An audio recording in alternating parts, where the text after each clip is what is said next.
Anchorage Bucs baseball is on the air. A skid unseen in 2 years can come to a close tonight. The Bucs try to snap a 3-game skid, but the Chinooks are hot. 2 in a row for the home team. Chugiak tries to make it 3 at the top of the hour. Alongside Milo Hoffman, my name is Alex Burstein, reporting to you live from Lee Jordan Field. And Milo, you can't say this a lot, but the Bucs, they're in a slump right now. Yeah, definitely 3 straight losses for the Bucs. Like you said, at the top, unseen in 2 years. You have to go back a little bit to find the last time Anchorage lost 3 in a row, but a chance today to break that skid against the Chinooks. Now, a week ago, I would have said this should be a must-win for the Bucs. But now you flash to today. The Chinooks are the hot team. The Bucs are the one. They're in a massive skid. And Chinooks are really scoring a lot, unlike those past couple games. Yeah, the Chinooks definitely at the hottest they've been all season. You even go back to last year, they had a couple of 2-game win streaks. But it's not common for them to string together multiple wins in a row like this. But they're really finding their footing. And it's all started with the offense for the Chinooks. Yeah, scored 10 runs again last night in their win against the Miners. 10-8 that was. Almost blew it. They were up 8-0. And then the Matsu spot together a big comeback, but they picked out the win either way. And this is the start of a 5-game homestand for Chugiak. They're looking to bring the momentum and keep it here for a while. Chugiak has struggled at home this year, just an 0-3 record here at beautiful Lee Jordan Field. We're set up right behind home plate, so best seat in the house for this one, but we'll try to bring you all the action from wherever you are watching here today. Well, we talked about this 3-game skid for the Bucs, and it took another downfall last night in a tough 5-2 loss to the Pilots. The Bucs almost shut out in that one, but enough of us telling you about it. Let's listen to how it went down over at Mulcahy Stadium. Looks towards home, now sets at his chest. The 1-2 pitch. Looks towards home, now sets at his chest. The 1-2 pitch. Swung on and missed. Strike 3. Straight heat from Cole Cimino. And just like that, the Bucs have dropped 3 in a row for the first time in 2 years. 5-2, the Pilots defeat the... Oh, apologies, folks. Looks like our highlights cut a little bit short there. We just got the final call of that one. But, Milo, we can kind of talk about how that one went down. The Bucs just had no offensive showing in that at all. Yeah, and, you know, it seemed like they were going to be shut out for what was, I believe, going to be the 17th straight inning going into that last inning. But the Bucs able to get 2 runs off of an error. So it was off an error, but nevertheless, they scored. So hopefully that brings some momentum into today. But yeah, the offense is definitely in a little bit of a slump. But listen, that happens. It's a long season for the Bucs, and that's baseball. You go up, you go down, you go with the flow. And the Bucs just have to come out today, and hopefully things are different. The last time the Bucs scored more than 2 runs in an inning, all the way back on Monday when they scored 5 in the 3rd against the Miners. Looked like that had put away the game, but then things got a little bit rough. Gave up a 9-run 6th inning, and that started this very, very rough stretch for the Bucs, where they have now lost 3 in a row. Still atop the standings, though, a game up on the Miners, because right now everyone's just beating up on each other. Oh, yeah, and that's exactly what you want. You know, selfishly, you want this to be a close,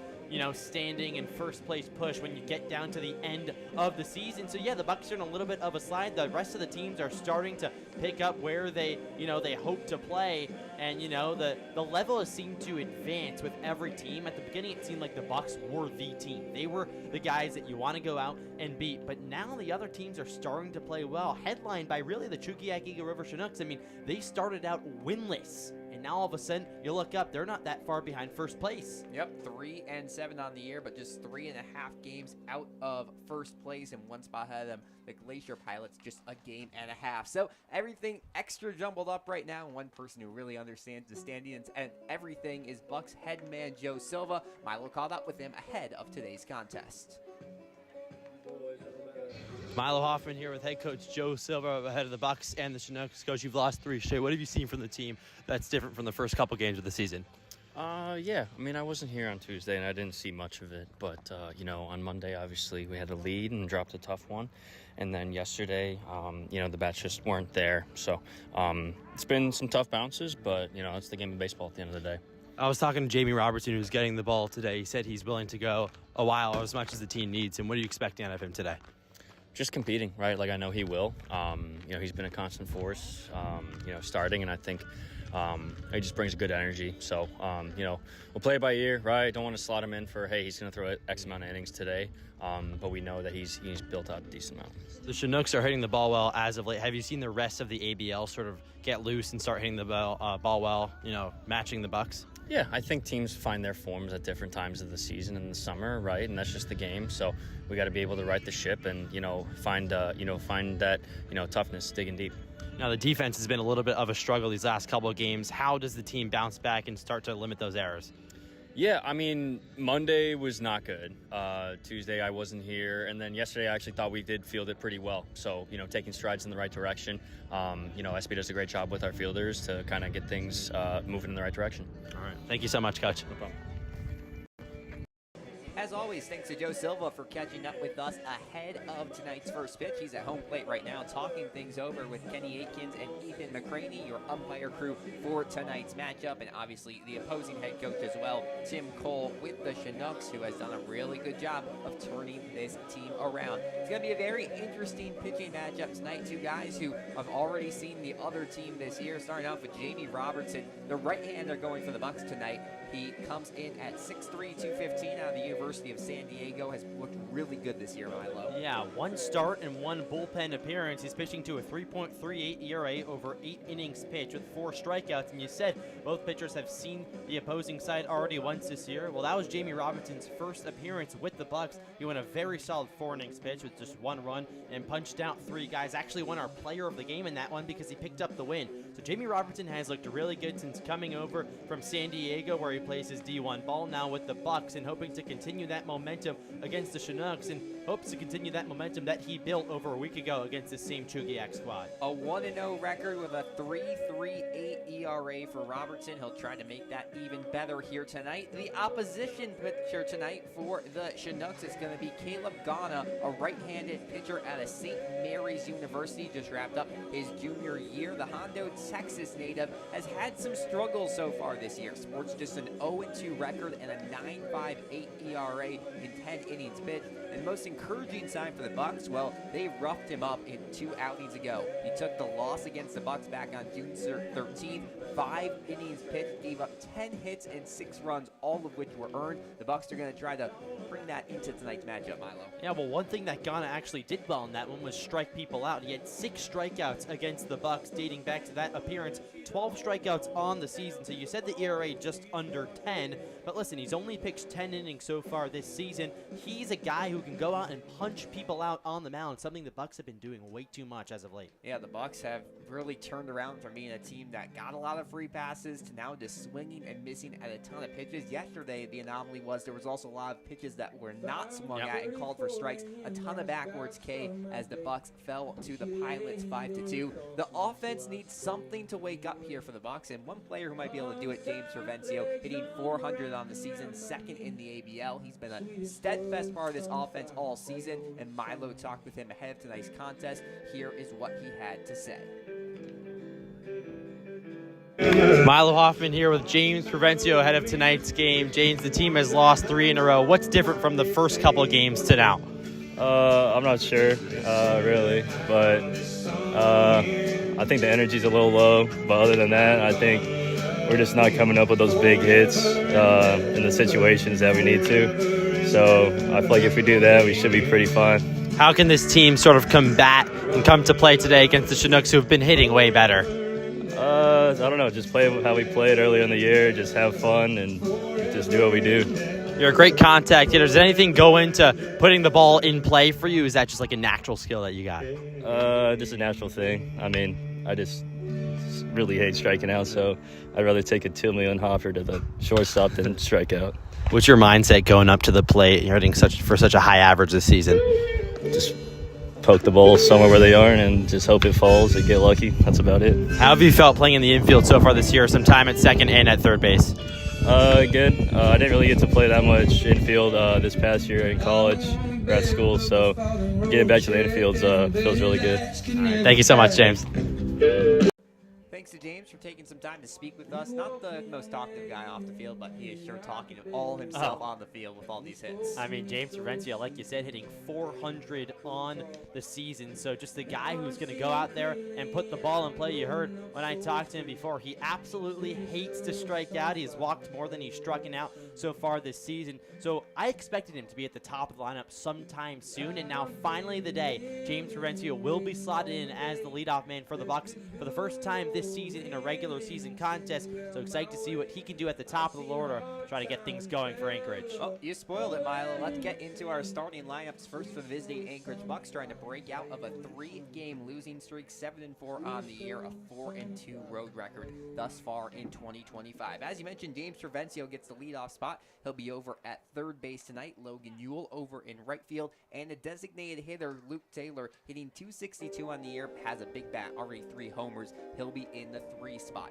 Batting cleanup, Landon Underhill for a second straight night, hitting .333 on the season. He's over at second once again. Now here comes a surprise in the lineup. Ren Matsuzaki batting 5th, but he's over at first base. What do you think of this decision, Milo? I mean, there's 2 movements there. Ren Matsuzaki, not a guy who's normally going to bat 5th, so that's a big spot in the lineup. And then, like you said, over at first base, listen, he's swinging the bat extremely well. He's hitting .462, not yet a qualified hitter for the Bucs, but once he starts to rack up these at-bats, listen, he might be at the top of the leaderboard in the ABL if he keeps swinging it like this. Had a good day back here at Lee Jordan Field last week when the Bucs came to play. The Chinooks racked up a couple hits and a big double down the right field line. So, yeah, if he's swinging like this, why not put him in the lineup and move around the defensive positioning as well? Gotta try something new when your offense is not working. Sean Toger hitting in the 6th spot tonight. He'll be over in left field. Kai McGarry in center. He drops all the way from the 1 spot to the 7th spot in tonight's batting order. Reese Sherman doing the catching duties tonight,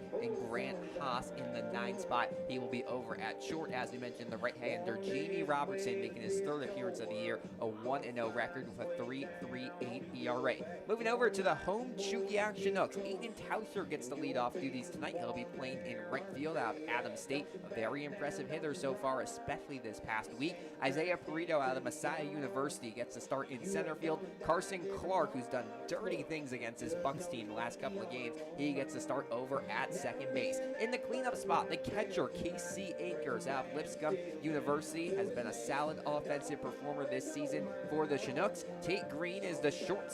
Patrick McGlon over in the hot corner. He is batting 6th. Jake Mitchell, the first baseman, bats in the 7th spot tonight. Trent Cornell is the designated hitter, and Nick Hockemeyer over in left field. As we mentioned, Caleb Ghana, the right-hander, making his 3rd start of the season. Any surprises out of this lineup, Milo? Well, I think the surprise is just looking at the overall batting averages of this entire lineup. A couple of days ago, you look at the Chinooks lineup, no one was really hitting for average, but you blink your eyes and there's a couple people over 300. Perito slotted in at 303. Clark is hitting 310. Tate Green hitting 316. And then the majority of the guys, even throughout the bottom of the lineup, are hitting for average. This team, his batting average is close to 260 now on the season. So different from what it was. So they're bringing in momentum. Like we said, 2 straight wins for the Chinooks. Still at the bottom of the standings here in the ABL, but a lot of momentum, and things can change quickly. As you said, the standings are crunching together fast. Yeah, the team batting average is really the only number you have to look at. 2 days ago, when the Bucs took on the Chinooks, it was 213. Now we fast forward to Thursday, it is 268, nearly a 50-point swing in just 48 hours time. That shows you how well they've hit in the last couple days. Yeah, one other thing to notice, their 393 slugging is first in the ABL, so they're hitting for extra bases. They're hitting the ball out of the park, and that's one thing the Bucs have been doing more than anyone. The Bucs giving up 10 homers this season, by far the first place in the ABL. The one thing that the Bucs can hang their heads on, they get a lot of runners on, nearly a 400 on-base percentage as a team. The problem in these past couple games, you get a runner on and they've been stranded there. That's happened all season long, but earlier in the year they had leads. That's not going to work when no one is scoring. Right, exactly. That's what James Cervencio said. He said the main thing that's been missing from this Bucs team in these last 3 games, they haven't come up with that big hit. They've had the bases loaded. A couple guys have grounded into double plays, strucken out in big moments. So it's about coming up with that big hit. Hitting with runners in scoring position is what makes you such a successful team. And that's what the Bucs did when they were winning these games and got off to a nice 7-1 start on the season. Now they're 7-4. You got to look yourself in the mirror. Listen, you got to hit with runners in scoring position. Play good defense. First game in a while last night, the Bucs had 0 errors. Joe Silva said the defense looked good, trying to build on that. We are going to have a slightly delayed first pitch here. Looks like it's going to be about 6:03 or 6:04 as we do cross the 6 o'clock hour mark here. They're just starting to go over starting lineups on the field here at Lee Jordan Field. A nice day for baseball, cloudy, but you can see the mountain over right field, which you could not see in the last game. So slightly clear conditions, a shallow crowd on hand, but should be a good night of baseball, and both these teams would really, really like to pick up a win here tonight. Yeah, exactly. Just gorgeous here at Lee Jordan Field. I'll say it so many times. You got people up in tents. It looks like out in left field there's a wall that's just soaring above the field. So just gorgeous here. Nice atmosphere up here in Chugiak. I actually went on a hike before this game. 2 hikes, actually. So really excited to finally get to see some baseball played over here. Just the second time the Bucs have played at Lee Jordan Field this season so far. They picked up a win. It was a close one, though. It was only 4-1, so the offense wasn't here to play last time at Lee Jordan Field. The Bucs hope to continue that momentum that they built in the beginning part of the season, bring back that offense that they're so used to scoring so many runs. Could be a hitter's night tonight. The wind blowing ever so slightly out towards center field, something that we have not seen all year long. It's a very, very small wind tonight, but just a game of inches. You will always take that wind if you are a hitter. That's something that Jamie Robertson and Caleb Ghana are hoping is not a factor in tonight's game. All turf infield here at Lee Jordan Field, a grass outfield as you see in a lot of these Alaska Baseball League teams. The home Chinooks getting introduced on the field right now in their red jerseys, blue lettering, white pants, and red, white, and blue caps. Very patriotic as they are a week out from 4th of July.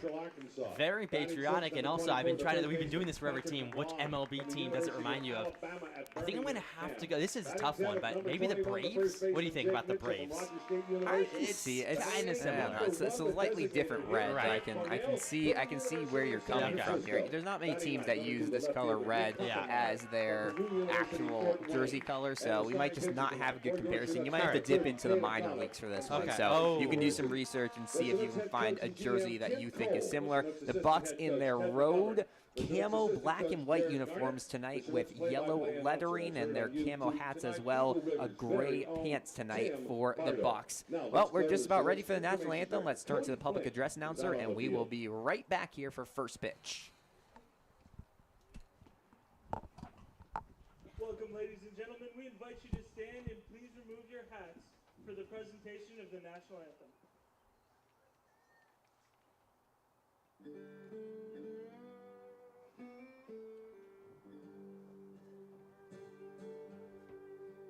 Oh, say, can you see by the dawn's early light what so proudly we hailed at the twilight's last gleaming, whose broad stripes and bright stars through the perilous fight. Oh, the ramparts we watched were so gallantly streaming, and the rocket's red glare, the bombs bursting in air, gave proof through the night that our flag was still there. Oh, say does that star-spangled banner yet wave o'er the land of the free and the home of the brave.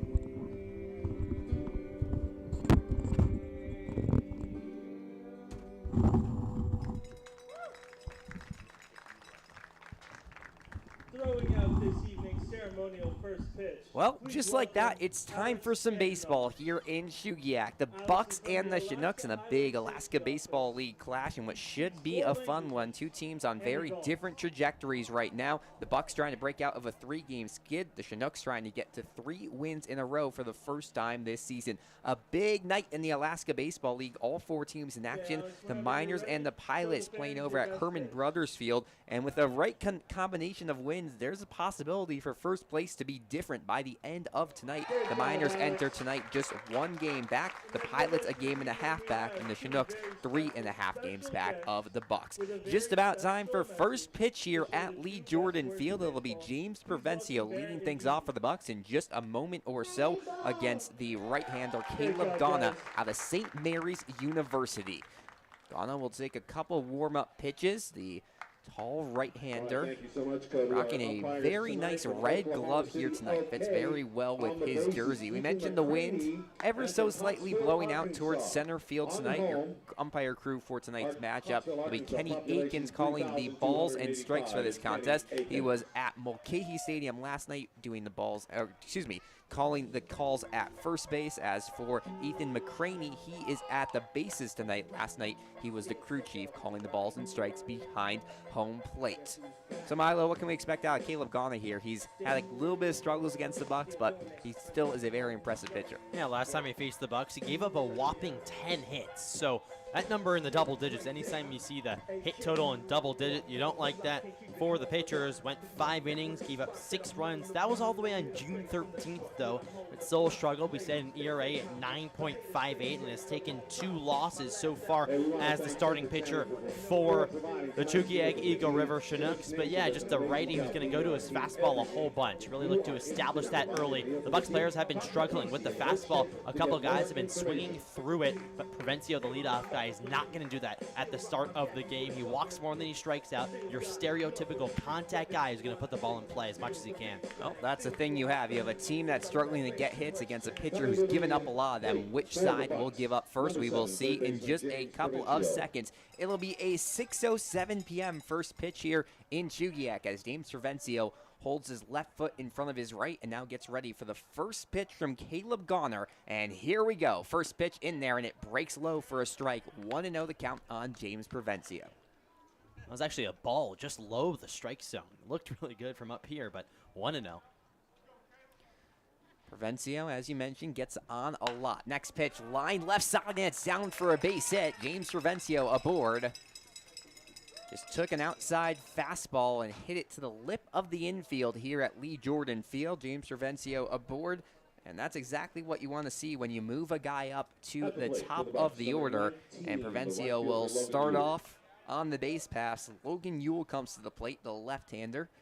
Recent commit to Southeast Missouri University. He'll be playing D1 ball next year. First pitch, fastball hits the outside part of the zone. 1-0 the count. 0-1 the count.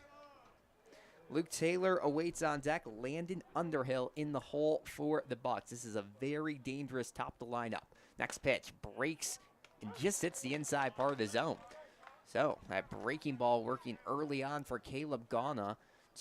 No balls and 2 strikes on Logan Ewell. Rocking his signature blue batting gloves. He waves his bat in the air. Throw to first, not in time. They almost got Provencio with a quick pickoff move. And that'll be something to watch for here with Ghana on the mound tonight. The right-hander stands at the furthest left possible part of the pitching rubber here at Lee Jordan Field. Next pitch, way low. Nice job by Casey Anchors to dig that one out and keep it from going to the dirt. Provencio, not someone who you usually think of as a steal threat, as they throw the first in again and can't get him, but he is someone who possesses speed, as you'll see a lot of the middle and third baseman infielders be able to do. He takes a small lead once again. Here's the 1-2 pitch. Goes outside. Logan Ewell hitting .313 on the season. He's been one of the more consistent hitters during this losing streak for the Bucs. That's why he's in this 2 spot tonight. Long set, here's the 2-2. Fastball check swing, they'll peel down the first base, and they say he went for it. So, a strikeout for Caleb Ghana, and there's 1 away here in the top of the first. One thing we have a good vantage point down here is the zip on the ball. Ghana's fastball has a lot of zip so far today. Ewell just couldn't hold back his swing there on the fastball. That was high, but he doesn't strike out very much. And Milo said it earlier in this game, this is a team that's been struggling with the fastball. You go back to yesterday's game, the middle innings and late innings, the Bucs seem to be striking out all the time with them. Luke Taylor comes to the plate. First pitch to the righties. A fastball down the middle for a strike. 0-1 the count. Taylor's someone who you think may have to have a big game today for the Bucs to have a chance. He struggled during this losing streak, and it's coincided with 3 Bucs losses. We'll see if the current designated hitter can get a few big ones tonight. 0-1 offering is grounded towards third base. They'll throw to second in time. The relay throw is there. 5-4-3 double play for the Chinooks, and that will bring the top half of the first to a close. No runs, 1 hit, no errors, no one left on the base paths. It's scoreless as we move to the last of the first. Don't go anywhere. This is Anchorage Bucs baseball. Wear your seatbelt a lot.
Milo Hoffman here with James Provencio ahead of tonight's game. James, the team has lost 3 in a row. What's different from the first couple games to now this season? I'm not sure, really, but I think the energy's a little low. But other than that, I think we're just not coming up with those big hits in the situations that we need to. So I feel like if we do that, we should be pretty fine. How can this team sort of combat and come to play today against the Chinooks, who have been hitting way better? What do you expect? I don't know, just play how we played earlier in the year, just have fun and just do what we do. You're a great contact hitter. Does anything go into putting the ball in play for you? Is that just like a natural skill that you have? Just a natural thing. I mean, I just really hate striking out, so I'd rather take it to me than Hoffer to the shortstop than strike out. What's your mindset going up to the plate? You're hitting for such a high average this season.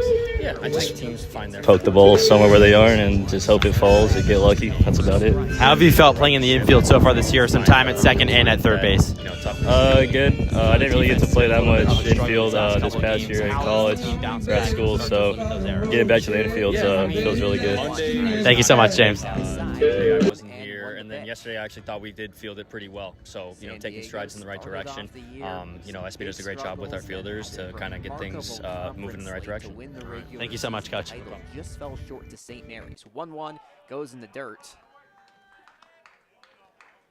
Of course, Robertson in his first year with the program had some playing time, along with Jack Giordano as well, one of the top closers for this team. He pitched last night for the Bucs, a perfect 8th inning. 2 balls, 1 strike, next pitch. That one goes low. Robertson has that fastball, but going to that splitter or changeup a lot so far today, and has it in his bag. Just a confident guy on the mound. 3 balls and 1 strike on Aiden Tauscher. Leg kick in the next pitch, popped up left side out of play. Robertson's someone who can go long outings. He wants tonight maybe go 5-6 innings, which is not something you see out of Bucs starters. I don't think we've seen a single qualified pitcher this season. That's 5 innings of play. Full count on Aiden Tauscher. Here's the payoff pitch. It's grounded left side, and that will just go foul. Jaden Toki backhands it out of play. Excuse me, James Provencio. And we'll do the 3-2 once again. Your defensive alignment for the Bucs tonight: Ren Matsuzaki at first, Landon Underhill at second, James Provencio at third, Grant Haas over at short. Here comes the payoff pitch. This one bounced towards first. Should be easy for Matsuzaki, who races to the bag, flips to Robertson, and he will get there in time. So A 3-1 put out. Good job by Ren Matsuzaki. He's not used to playing at first base. Hasn't seen that all summer long, but he has a good job on the first ball hit his way. Yeah, really calm. You know, maybe one that he could have run to the bag himself, but wants to get his pitcher involved on the defense early, and Robertson was really nice at covering first quickly.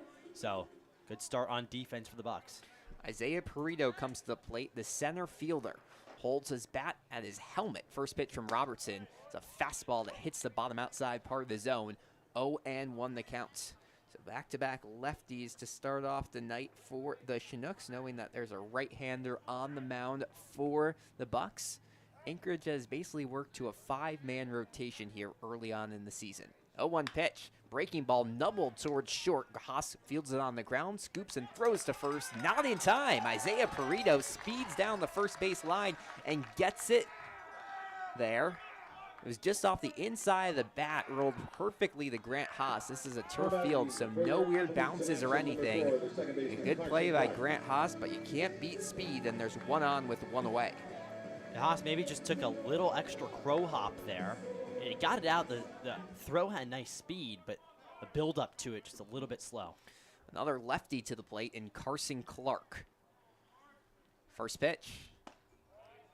Breaking ball in there for a strike. 0-1 the count. Some late movement on that pitch from Robertson. He's had that pitch working well early on. We've seen him somewhat hesitant to use the fastball, and that makes sense. Carson Clark, one of the hottest hitters on this team. Here's the 0-1. That one down low.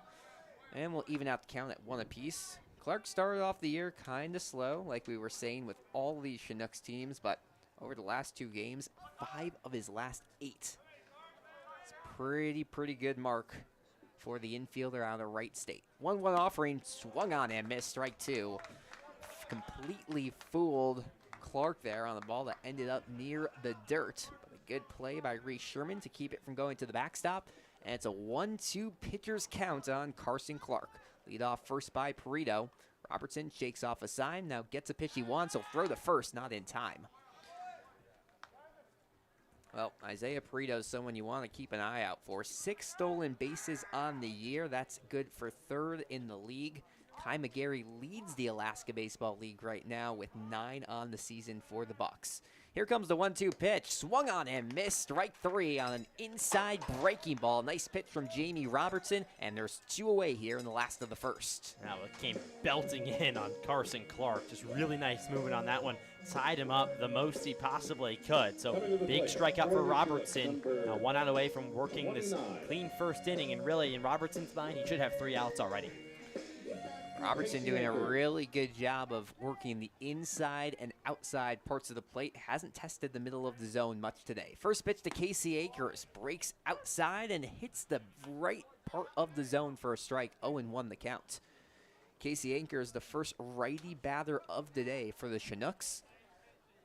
Isaiah Perito, a lefty's over there at first. They'll throw over again. Can't get him in time. Keeping Ren Matsuzaki busy on his first day as a first baseman this season. Bucs trying to shake things up, get out of a 3-game losing streak here this week. Next pitch, it's low. Runner takes towards second. The throw is not in time. A speedy Perito steals his 7th bag of the day. A nice throw from Reese Sherman, but the second baseman Underhill just can't tag him in time. It was a good throw, you're right. And Underhill actually made a good tag too. Just everything a tick late, but overall well-functioning play by the Bucs.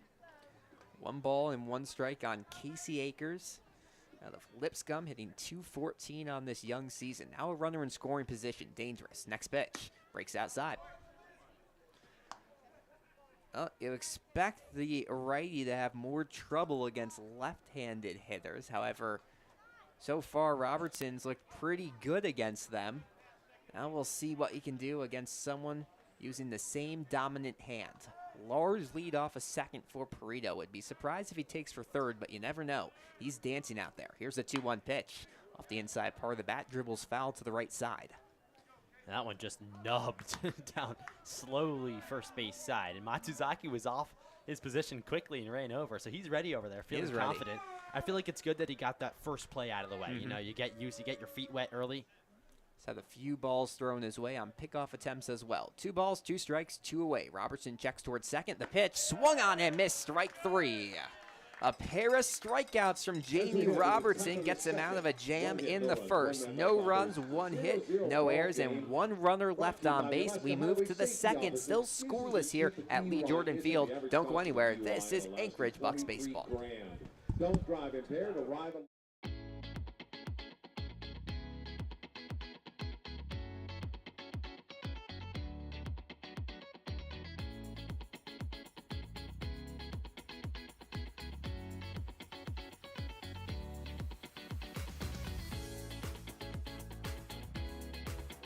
Milo Hoffman here with head coach.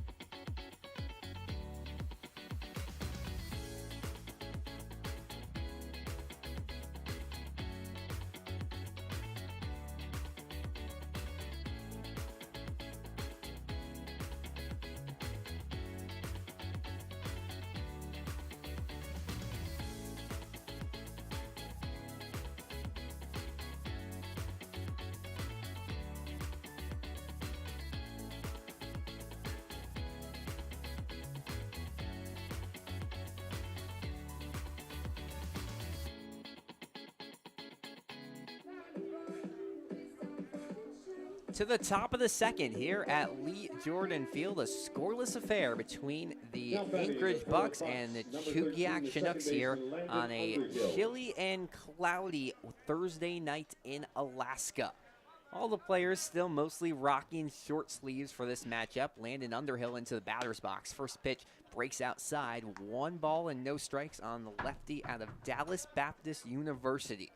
Underhill has found himself in this cleanup spot for 3 straight games now for the Bucs. Next pitch is low, 2-0 on the second baseman. Underhill, as we mentioned earlier, hitting .333. 2-0 pitch, goes way outside. Ghana tossed a very impressive first inning, gave up a leadoff single to James Provencio, but then a strikeout and induced a double play by Luke Taylor. 3-0 offering, just hits the outside part of the zone on a fastball, and we'll move it to a 3-1 count on Landon Underhill. Bucs and Chinooks. Here's a 3-1 pitch, fouled off to the left side.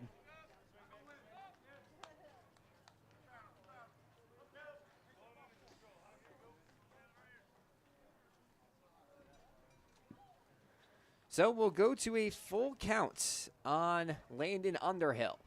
Ghana sets at his chest. Here's the playoff pitch, and it's grounded towards second base. Should be routine. Scooping and throwing the first in time is Clark. And that'll be a 4-3 putout. Fastball just jammed in on Underhill, sitting about 90 miles an hour for Ghana on the hill today. Maybe some drizzling coming down here at Lee Jordan Field just a little bit, so elements are starting to arise. Yeah, just about 61 degrees, but it definitely feels a lot cooler than that. Here, next pitch is a breaking ball outside to the 5-hitter Ren Matsuzaki. 1 ball and no strikes. Matsuzaki playing at first base for the first time this season. Wide open stance. 1-0 pitch is blooped towards left field. This one's giving chase all the way back onto the track, and reaching up and making the grab is Hockemeyer. That one traveled out there to left field, but a nice grab by the left fielder, and there's 2 away here in the top of the second. Nice contact by Matsuzaki, and that's what he does best. He goes the other way with the ball, especially on the fastball on the other portion of the plate. Did just that there and got good win on it, just to the deepest part of the park. So Sean Toger comes to the plate. First pitch is a fastball just outside. 1 ball and no strikes on the left-handed left fielder. Toger plays just about everywhere. Left field, pitching, first base. 1-0 pitch, grounded right side and through the gap for a base hit. Sean Toger aboard with the second hit of the day for the Bucs, and there's 1 on with 2 away here on the second. Just turned on that one, and it was a slow roller, but there was no way Clark was getting there in time. Toger actually came into pinch hit yesterday and picked up a single, so he's 2 for his last 2. Offense coming around for Toger. The Bucs like his bat, as well as his fielding and his pitching. He's done just about everything for this team. Kai McGarry at the plate. First pitch to the center fielder. Check swing. It bounces. The ball bounces off his bat, but sails foul. No balls and 1 strike. McGarry, yesterday was in the leadoff spot. Today it drops all the way to 7. He's still hitting .316 on the year. Had a 1-for-4 outing yesterday. 2 outs. Here's the 0-1 pitch. Fastball at the letters. Evens out the count at 1 apiece.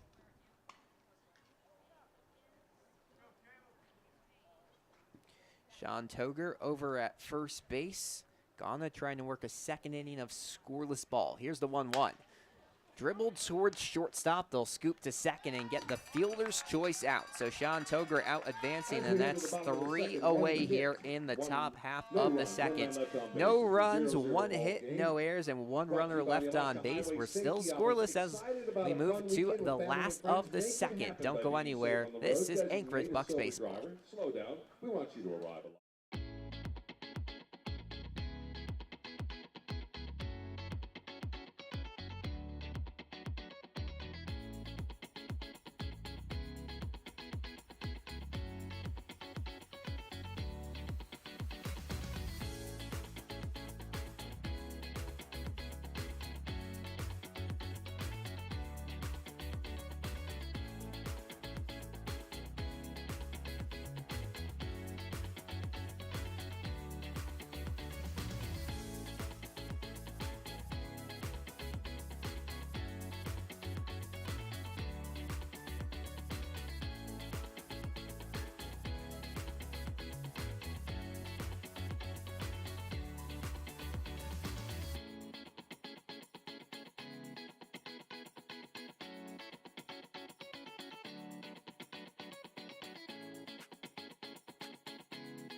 Back here at Lee Jordan Field, scoreless between the Bucs and the Chinooks as we go to the last of the second. Alex Burstein here with you alongside Milo Hoffman. Jamie Robertson in for a second inning of work. Looks solid back in the first. Number 7, the shortstop, Tate Green. Faced just 1 batter over the minimum, giving up 1 hit. Now it'll be the 5, 6, and 7 hitters for the Chinooks here. Tate Green starts things off. Central Arkansas, the shortstop, has had a hot bat as of recent, hitting .316 on the year. First pitch, breaks into the zone for a strike. 0-1 the count. Robertson's had the breaking ball working really well here today. He's been a little hesitant to go with the fastball. Maybe that'll change as he gets into the later innings of his start. The 0-1 offering, another breaking ball this time, goes a little too far outside. Bucs in their camouflage road unis tonight. That's black and white camo with yellow lettering. That Anchorage Bucs yellow. Set at the belt, the 1-1 pitch. Fastball just dribbled foul to the left side. And quickly, Robertson will go ahead in the count 1-2. Bucs trying to break out of a 3-game skid here in Alaska Baseball League play. They're still in first place with a 7-4 record. Robertson gets the sign he wants. The leg kick and the 1-2 pitch. Fastball just misses high. A nice take there from Tate Green, and he evens out the count at 2 apiece. No outs here in the last of the second. Robertson, the long set. And here comes the pitch. Breaking pitch grounded towards third, and Provencio can't make the backhanded stop. This one rolls all the way towards the wall. Green on his way to second base, and he'll stop there with a stand-up double here in the second inning. Green turned on that one. It was a sharp grounder right towards the third base bag. Provencio playing pretty close to the line, but he still had to backhand it. It just moved about a few inches to the right of his glove and kept on going through the grass. That gave Green plenty of time to make it to second, and there's a runner in scoring position here in the second with no outs. So Patrick McGlaughlin comes to the plate. The third baseman stands tall with the black bat in front of his helmet. First pitch hit high in the air towards right field. Chasing back is Logan Yule, and he makes the grab over his shoulder. He's going to have to throw it in as Green tags up and goes to third, but what a catch from Logan Yule. Wow. He saw that the whole way, about 4 feet in front of the wall, just stuck out his glove and somehow made the play. He's looked really smooth over there in right so far. Yule's had a basically perfect year out there in right field. You don't see him anywhere else. He's not a left fielder. He's not a center fielder. He is a right fielder, and he makes a name for himself out there. Jake Mitchell comes to the plate. As he mentioned, Green tagged up to third. First pitch is hit high in the air towards left center field. Chasing over, Kai McGarry makes the grab. Green tags up from third. It's a throw off the mark towards home. And just like that, it's a 1-0 Chinooks lead here in the bottom of the second. That ball just bobbled off of Kai McGarry's hand. He had the ball in his glove, but then geared up to throw home and just lost it. Slipped out, so the throw was way late on his end. Rain coming down a bit harder now, but it's same consistency those last 5 minutes. Just slipped out of his hand there. So a play that Provencio could have made, and McGarry could have had a better throw. So just like that, it's a 1-0 Chinooks lead. 2 away here in the bottom of the second. First pitch, fastball misses outside to Trent Cornell, the designated hitter. Robertson with a little bit of trouble placing his fastball early on. Sets up on the left side of the rubber. Moves his glove to his chest, leg kick, and fires. 1-0 pitch, just misses low and outside. Well, we haven't seen Robertson have a lot of control issues this year. As I mentioned, just a 3.38 ERA and 2 very solid appearances for the right-hander. Sets in the 2-0 pitch. It's a high breaking ball that gets into the zone. Cornell looks a little surprised at that one, but he'll step back into the righty's batter's box. Kenny Akins calling the balls and strikes for tonight's contest. It's had a pretty consistent zone so far. 2-1 pitch. Breaks, it's worked towards first base. Ren Matsuzaki gloves it. This time he'll take it himself and go to the bag in time. So a ground out to first brings the inning to a close, but not before a sac fly from Jake Mitchell scores Tate Green. It's a 1-0 Chinooks lead. 1 run, 1 hit, no errors, and no runners left on the base paths here in the bottom of the second. Moving to the third here at Lee Jordan Field. Don't go anywhere. This is Anchorage Bucs baseball.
Back here at Lee Jordan Field, now a 1-0 Chinooks lead over the Bucs here. Moving to the top of inning number 3, and the Bucs have their 8, 9, and 1 hitters trying to get back that 1 run given up in the last half inning. Reese Sherman, a righty, toes the batter's box And here comes the first pitch from Ghana to way inside, and that clips his arm for a hit by pitch. So Reese Sherman wears one like a champ, and there's a runner at first base off of just one pitch here in the top of the third. The Bucs are hit by pitches more than anyone else in the ABL. So any way you can get on when the offense is struggling like this, just to start something. Luke Taylor leads all of them with 7 hit by pitches, but everyone is taking 1 or 2 for the team, it seems. And this time it's Reese Sherman's turn. Grant Haas comes to the plate. Ghana sets at his belt with his bright red glove and fires. It's a breaking pitch to the outside part of the zone for a strike. 0-1 the count. Wind blowing ever so slightly out to center field. Beautiful scenery here at Lee Jordan Field. Trees on a hill to over left, a mountain overlooking us in the right. 0-1, poked foul to the right side. Last time we were here, we had a couple foul balls right back to us with the fence in front of us. Yet to have that today, maybe in our future. Press box stationed right behind home plate here at Lee Jordan Field. We are eye level with Caleb Ghana. If he looks a little bit past the catcher, he'll be looking right into our eyes. No balls, 2 strikes. Next pitch off the inside part of the bat, popped up foul right side, and that will sail out of play. Haas hitting 270 on the year. He started off his offense a little bit slow, but slowly coming back. He had a rough start to the week, but turned things around last night. A 1-for-3 outing against the Pilots. No balls and 2 strikes on the shortstop. Next pitch, fastball just misses low. Good take there by Haas. Yeah, just a couple inches down low, and Ghana's fastball has some pace today, has some run. Sometimes fastballs are flat. His is not today. Ghana's looked very solid in his 3rd inning of work. 1-2 pitch. Bounce towards third base should be easy. They'll go to second. The relay throw, there isn't one to first. So they get the lead runner in Reese Sherman, and there's one away here in the 3rd. It was a high bouncer, but easily fielded by Patrick McGlon. Luckily, Haas was sprinting down the first base line. There was no chance of the Bucs grounding into their 2nd double play of the year. The Bucs have only had 4 double plays against them all season long. It's not something that this team does often, and they avoid 2 in 1 game right there. First pitch to James Provencio, hit high in the air, left side foul territory, and bounces just in front of the bullpen mound out there in left field. Provencio with some early contact. He singled back in the first at-bat of the game, just an easy ground ball. And now he's trying for his 2nd reach of the day here in inning number 3.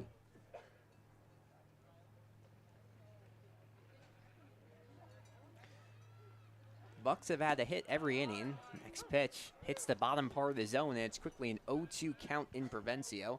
A single in the first, a single in the second, trying to keep that trend going here in the top of inning number 3. Provencio in the lefty's batter's box gets ready for the 0-2 offering. Here it comes. Pitch reaches outside, 1-2 the count. Well, this is where Provencio goes to work. Down 2 strikes. Good contact guy. He laced a single to left his first time up, and he took a fastball that was high and away. Hitting over 400 on the year. Always impressive. The 1-2 pitch, down in the dirt. Nice stop from Anchors. An anti-Grant Haas over there at first base. Thought about taking for a second, but he'll stand still. Being checked pretty closely by Mitchell, the first baseman. Ghana looks over his left shoulder. It won't be a pickoff attempt. Instead, he raised for the 2-2. Here it comes. Breaking pitch. Bounce right in front of home plate, and the catcher struggles with it. Anchors picks it up and throws to first in time. Almost a major error there from Anchors, but on the 2nd chance, he gets to throw to first in time, and there's 2 away. Grant Haas does get to second base. It was just a high chopper. Anchors tried to get it off after the 2nd bounce. It just dropped in front of him, but he ends up getting it, and there will be 2 away. It's up to Logan Yule to keep the inning going. Score that one 2-3. First pitch to Yule. Just goes outside. Well, Provencio actually didn't run out of the box there, and then he looked back towards the umpire, and catcher was running towards the ball, so then he picked it up. But if he ran straight off the bat, he could have been safe. It's always great territory right in front of home plate, foul or fair. 1-0 offering, breaking pitch, hits the inside part of the zone. That's a pitch Jamie Robertson has been working with early on. Caleb Ghana steals it against the lefty Yule and gets the strike. 1 ball and 1 strike on the right fielder. Made an excellent catch on the warning track in the last half inning. 1-1 pitch. Fastball hits the bottom part of the zone. And the Bucs down to their last strike of the inning. Rain starting to pour just a little bit here at Lee Jordan Field, picking up, but there's no wind, so it's coming straight down. Always makes it hard to grip the ball if you're a pitcher. Gone looks towards second, fires the pitch. That one bounces past anchors. Haas runs towards third. He's in safely on the wild pitch. Just as we mentioned, the rain making the grip really hard. That pitch goes wild. It almost hit Logan Ewell, went right between the glove and his legs. So it'll be 2 balls and 2 strikes, but a runner now 90 feet away from scoring the tying run. That's Grant Haas over at third base. 2 balls, 2 strikes on Logan Ewell. Sets up shop in the lefty's batter's box. Ghana sets at his belt and fires. Breaking pitch line towards short. 1 hop. It's off the chest of the shortstop. He'll throw the first. Not in time. Run comes home to score. And on the air, the Bucs have tied this one up 1-1 in the top half of the third. I don't even know if that's an error. That was a nice play by Tate Green just to keep it in front of him. It was pretty hard hit to short, and Ewell just busted it out of the box. So really nice play. It looks like they will give it an error. Well, they haven't added an error, but they haven't added a hit there you either, go. and there it comes. So Tate Green with an unlucky error. For the Bucs, they'll take it. Haas has tied the game up at 1, and the inning continues for Luke Taylor. So Logan Ewell will get robbed of a hit. However, he's on. He'll take that. Taylor in the righty's batter's box. First pitch. Breaking ball perfect down the middle of the zone, and it'll be an 0-1 count. It's been a really, really good curve from Ghana here today. Looks like it's coming inside and then just moves straight to the middle where a catcher wants to catch it. Here's the 0-1. Another breaking pitch, and Taylor reaches at it outside. So 0-2 quickly here on the designated hitter for the Bucs.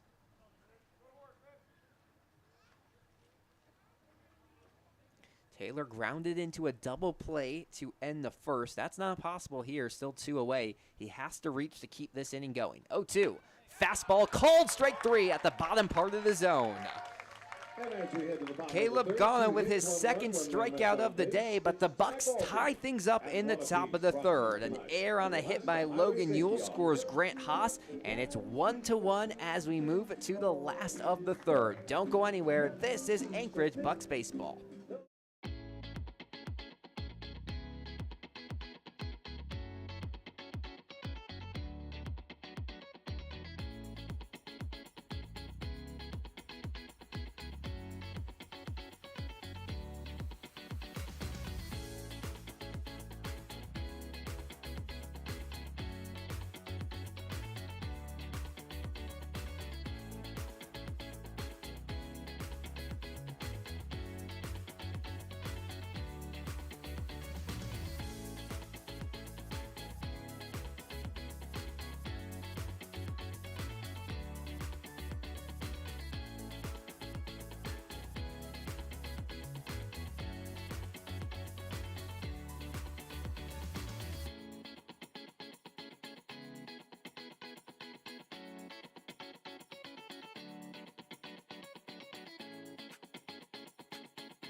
It's a brand new ball game at Lee Jordan Field, all knotted up at 1 going into the last of the third between the Chinooks and the Bucs on a rainy, cloudy Thursday night here in Alaska. Jamie Robertson stays in for a third inning of work.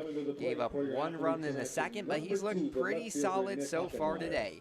It'll be the 9-1 and 2 hitters for the Chinooks in the last of the third. Nick Hockemeyer starts things off, the left fielder donning the number 2 jersey for the Chinooks here tonight. Rests his white bat on his shoulder and now picks it up for the first pitch from Robertson. Here it comes. popped up left side. It will go foul, but should be easy for Provencio. Gets under it and makes the grab for out number 1. So weak contact off the outside of the bat from Nick Hockmeyer, and there's one away quickly in the bottom of the 3rd. Bucs have tried a number of different players at the hot corner so far this year. Provencio has had the most starts of any of them, though. Aiden Tauscher at the plate, the leadoff man. First pitch. Breaks in for a strike. 0-1 the count. Tauscher grounded out back in the first to the first baseman.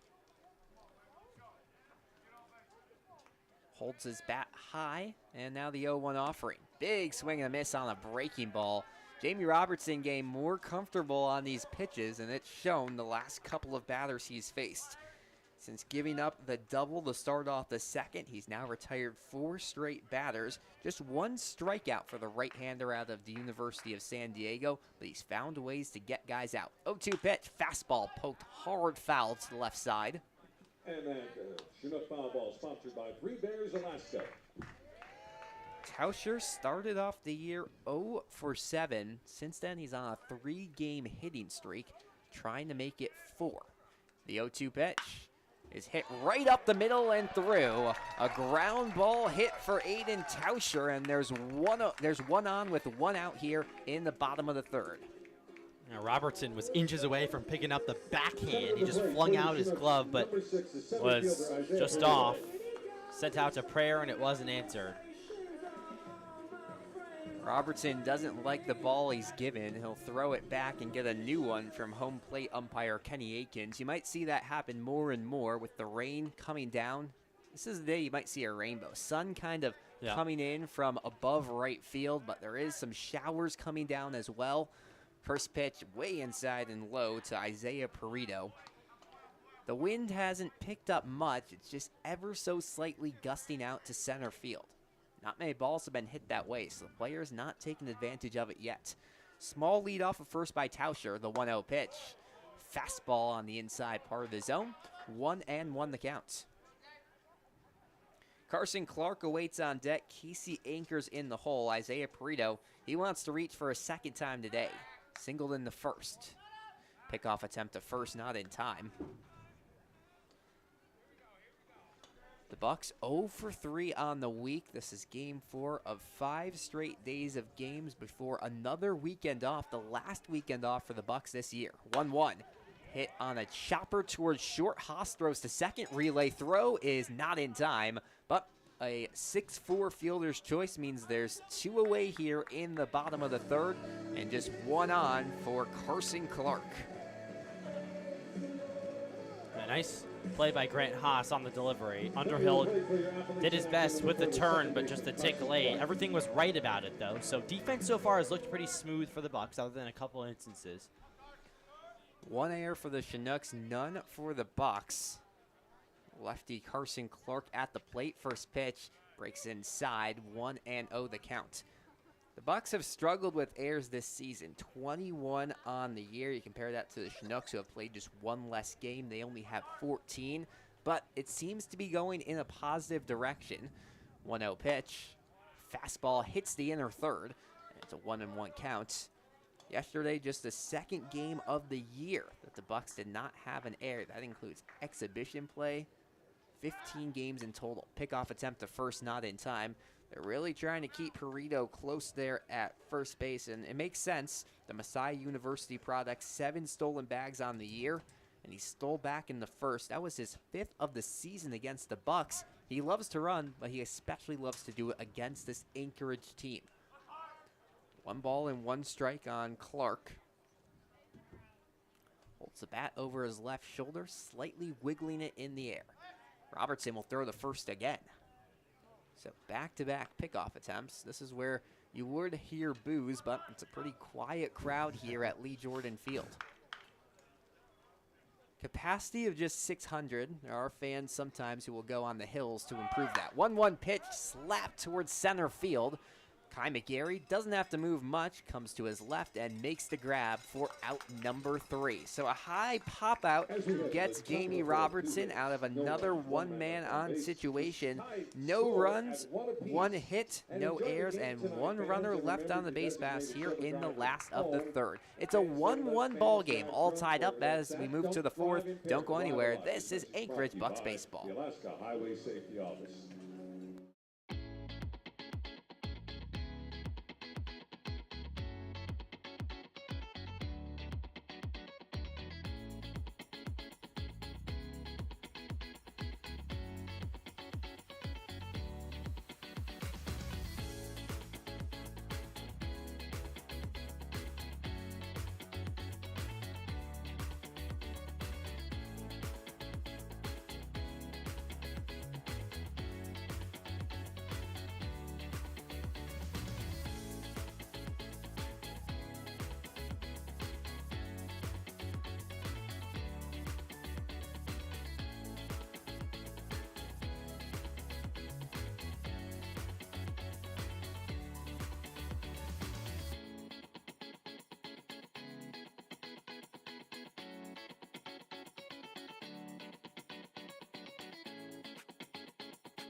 Back here at Lee Jordan Field, to the top of the 4th we head here. A tie game between the Bucs and the Chinooks, 1-1. Chinooks struck early with 1 in the bottom of the 2nd, and the Bucs came crawling back in the top half of the 3rd, scoring 1 run, and that's where things stand. Landon Underhill, the cleanup man, hits for the 2nd time today in the lefties batter's box. First pitch. Breaks just low for a ball. That looked like a knuckleball. Yeah. Or like a Kind of dancing. Yeah. That was interesting. We've seen a wide range of pitches here from Ghana. 1-0 offering to Underhill's fastball low. Mainly has been working with the curveball fastball, but you have a knuckleball, why not pull it out? Yeah. Not something you see in today's game much, not even at the major league level. 2 balls, no strikes. Next pitch breaks into the zone for a strike. 2-1 the count. Just hit the bottom there. And Landon Underhill will move it to a 2-1 count. Waves his black bat in the air. Next pitch. Fastball line towards second base and catching it just on a low bounce and throwing the first off the mark is Clark.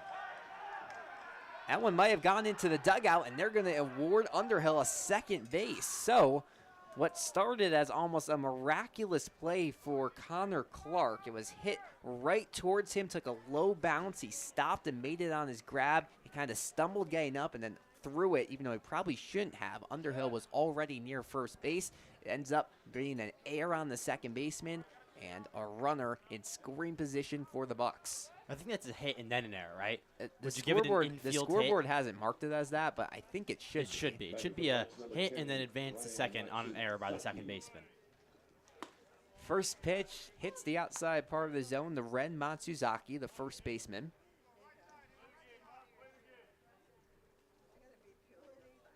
It's the second error on the day for the Chinooks. We mentioned enter today, which is 14 on the season. 0-1 pitch. Matsuzaki swings at an off-speed. 0-2 the count. His bat just couldn't reach out far enough for that one. Connor Clark's been a pretty steadfast fielder this year for the Chinooks. Made a mistake that time. 0-2 fastball swung on and missed to the outside part of the zone. And Red Matsuzaki's down on strikes here in the 4th. Brings up Sean Toger to the plate. Well, if you're the Bucs, you've kind of been gifted a runner at second base. Underhill had the hit, but you get the free bag. You have a runner in scoring position with no outs. Now there's one. You can't waste this opportunity. Bucs team has done a lot of that during this losing streak. Sean Toger at the plate. First pitch to the lefties. A fastball out of the zone for a strike. 1-0 the count. Toger adjusts his black batting helmet, swings his bat like a golf club for a few seconds, and now we're ready for the 1-0. Here it comes. Inside and just misses the zone for a ball. 2-0 the count. Making me think of golf. That's something I want to do out here. A lot of fun courses in the Anchorage area.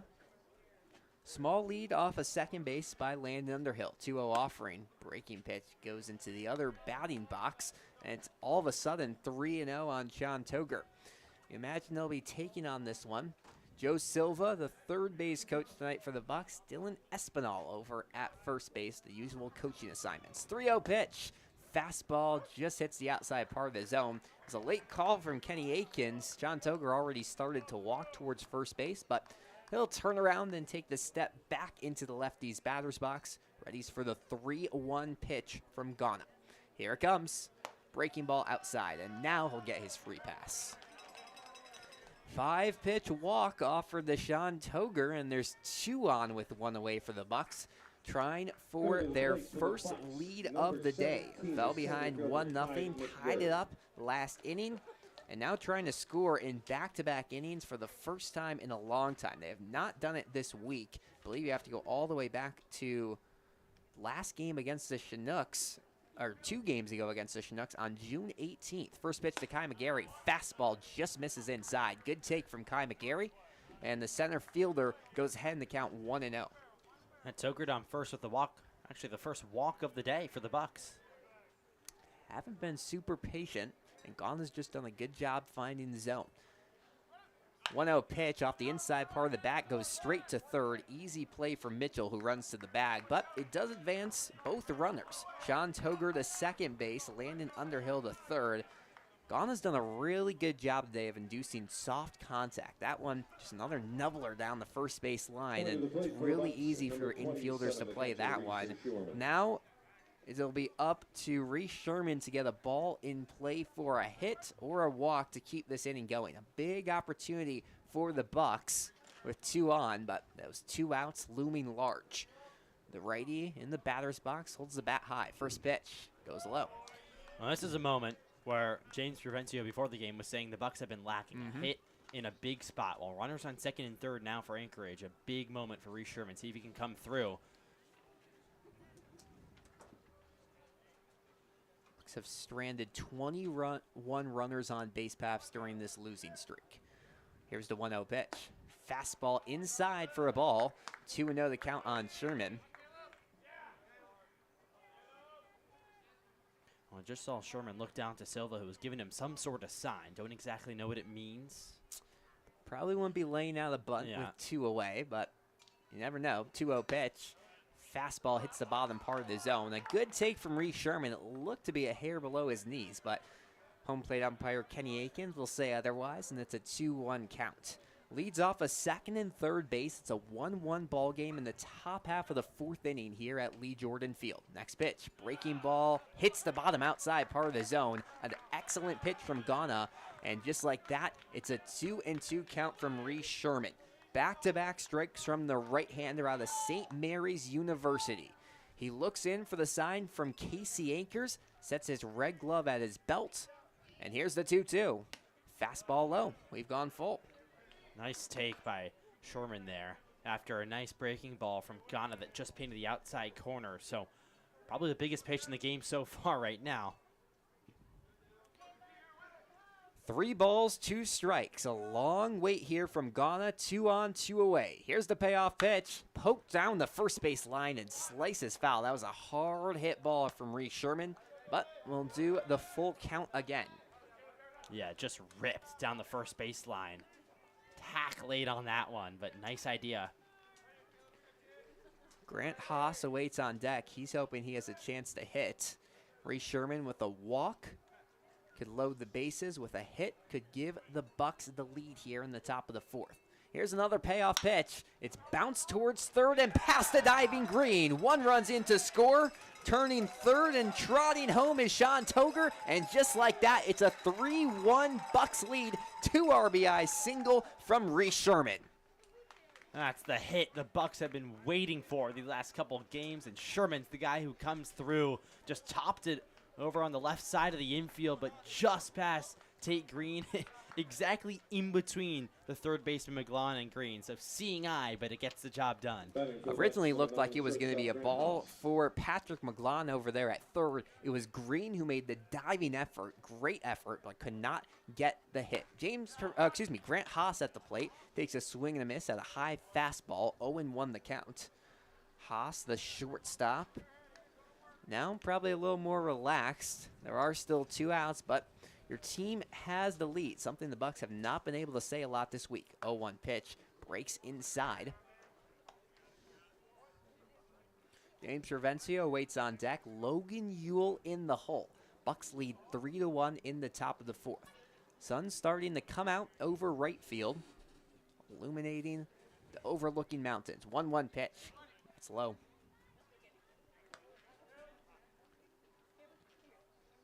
Three runs off of 3 hits for the Bucs. The Chinooks have 3 hits as well.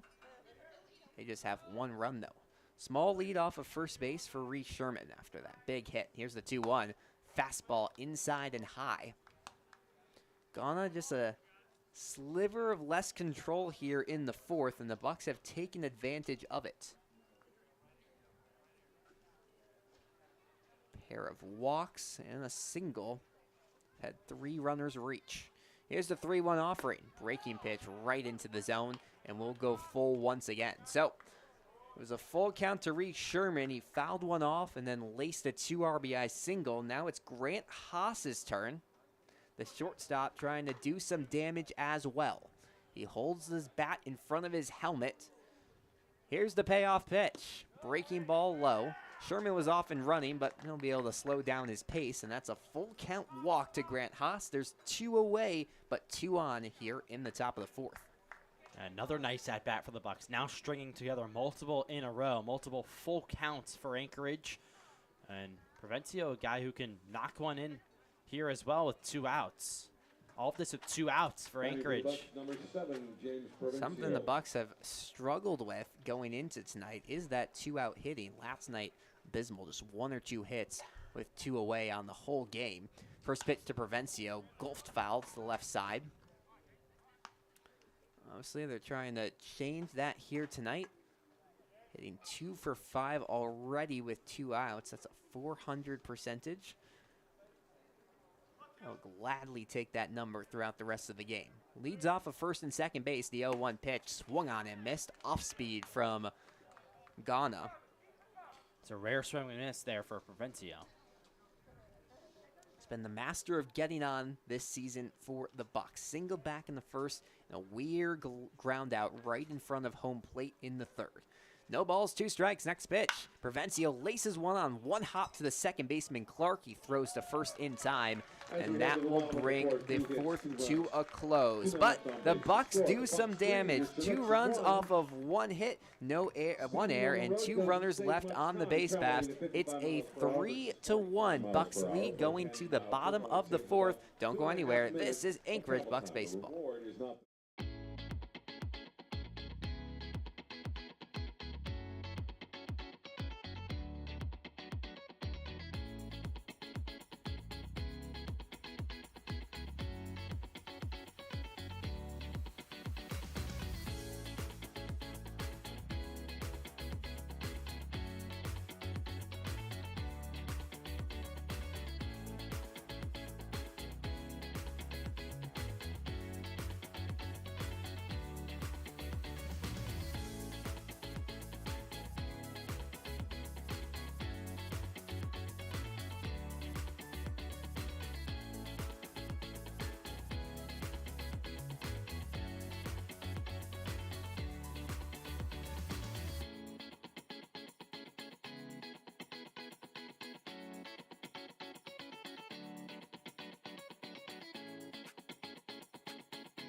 To the bottom of the fourth we go here at Lee Jordan Field. Alex Burstein here with you alongside Milo Hoffman. The Bucs have opened up a 3-1 lead over the home Chinooks here.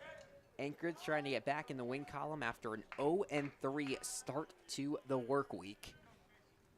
Today and tomorrow to close out a 5-game stretch for the Bucs. First pitch from Jamie Robertson's dribbled foul by Casey Anchors, the cleanup man for the Chinooks.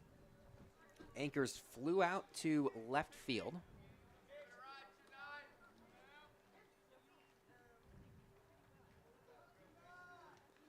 Holds his white bat at his ear. And the 0-1 pitch. Breaking ball swung on and missed. Oof. Robertson took some speed off of that one and just completely gets Anchors swinging. Well, you know it's a good pitch when you get the sound effect from Milo Hoffman.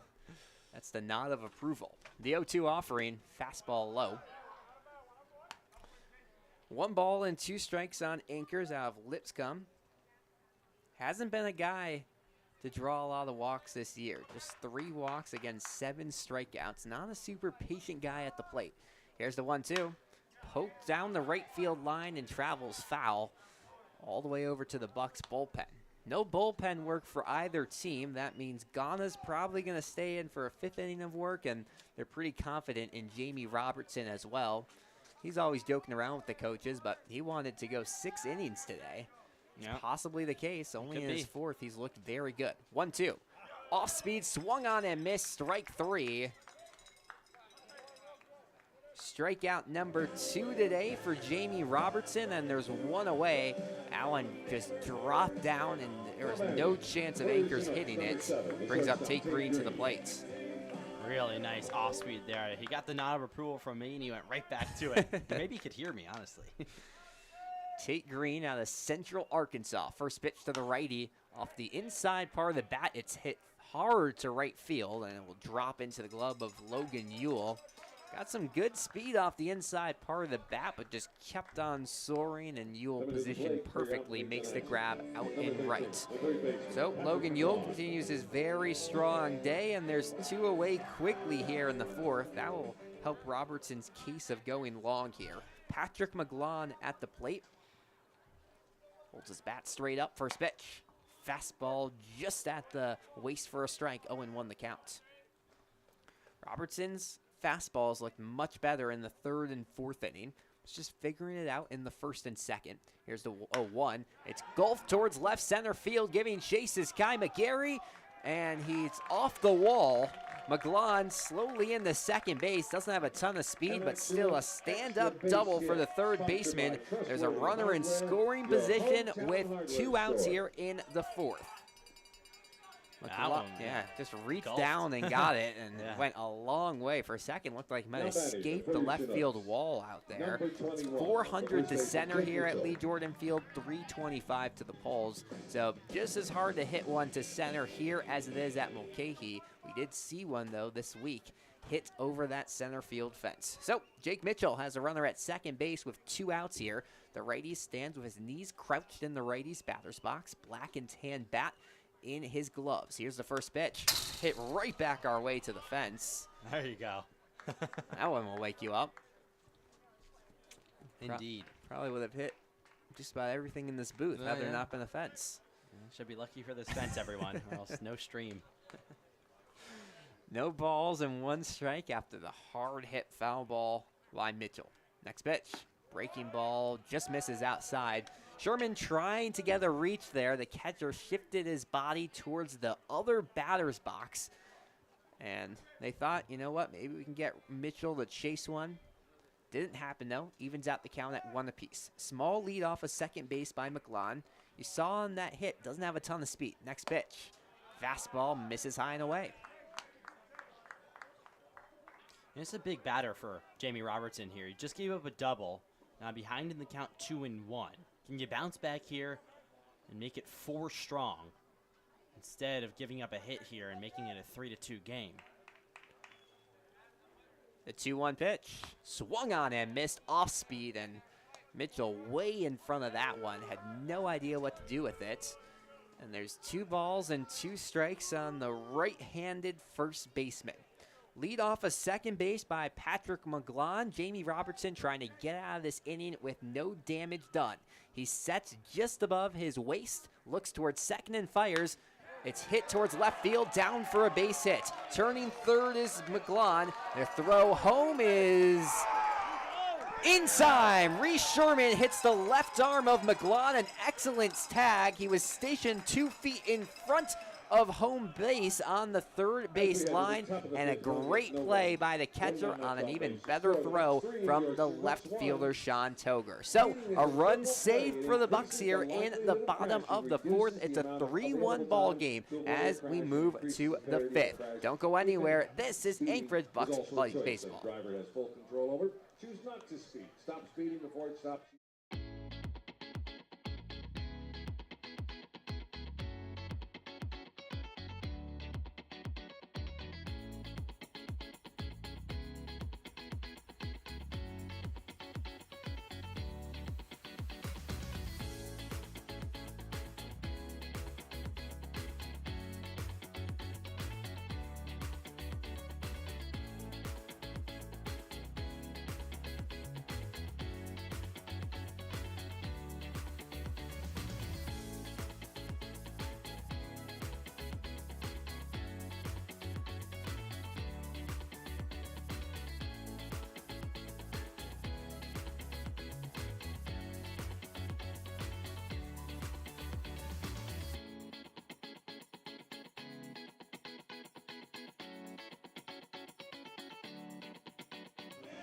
Let's go to the fifth inning. It's a 3-1 Bucs lead after a run-saving laser by Sean Toger gets Patrick McGlon out at the plate in the last half inning. Now the Bucs try to take that and turn it into some offensive momentum. Scored 2 in the fourth to take a 3-1 lead.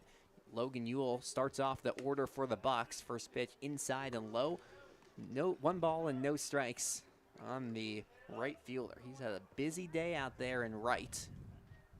Next pitch from Ghana goes low.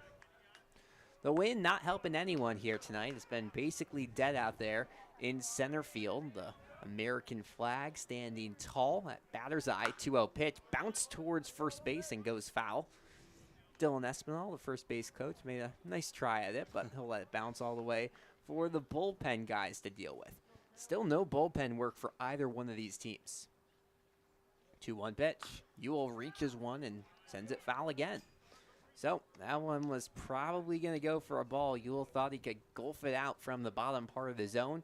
He does get contact, but can't straighten it out, and it's a 2-2 count. Here's the next pitch. Breaking ball, line foul down the left field line. So good contact here from Logan Ewell. Now he just has to turn one of them fair. Fifth pitch of the at-bat coming up from Caleb Ghana.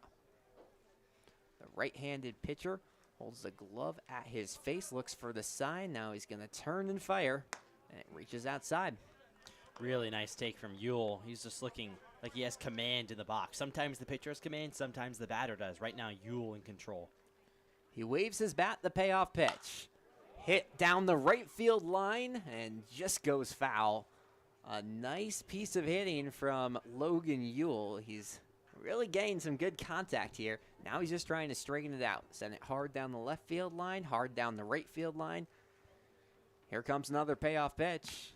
And that'll be dribbled foul. Back towards the fence here at the press box. Luke Taylor on deck. Landon Underhill in the hole here for the Bucs in the top half of the fifth. We'll do another payoff pitch. Here it comes, and that's outside. Off speed couldn't work for Ghana, and the leadoff man's aboard for the Bucs. For just the third time today, Logan Ewell takes his free bag, and there's one on for Luke Taylor here in the fifth.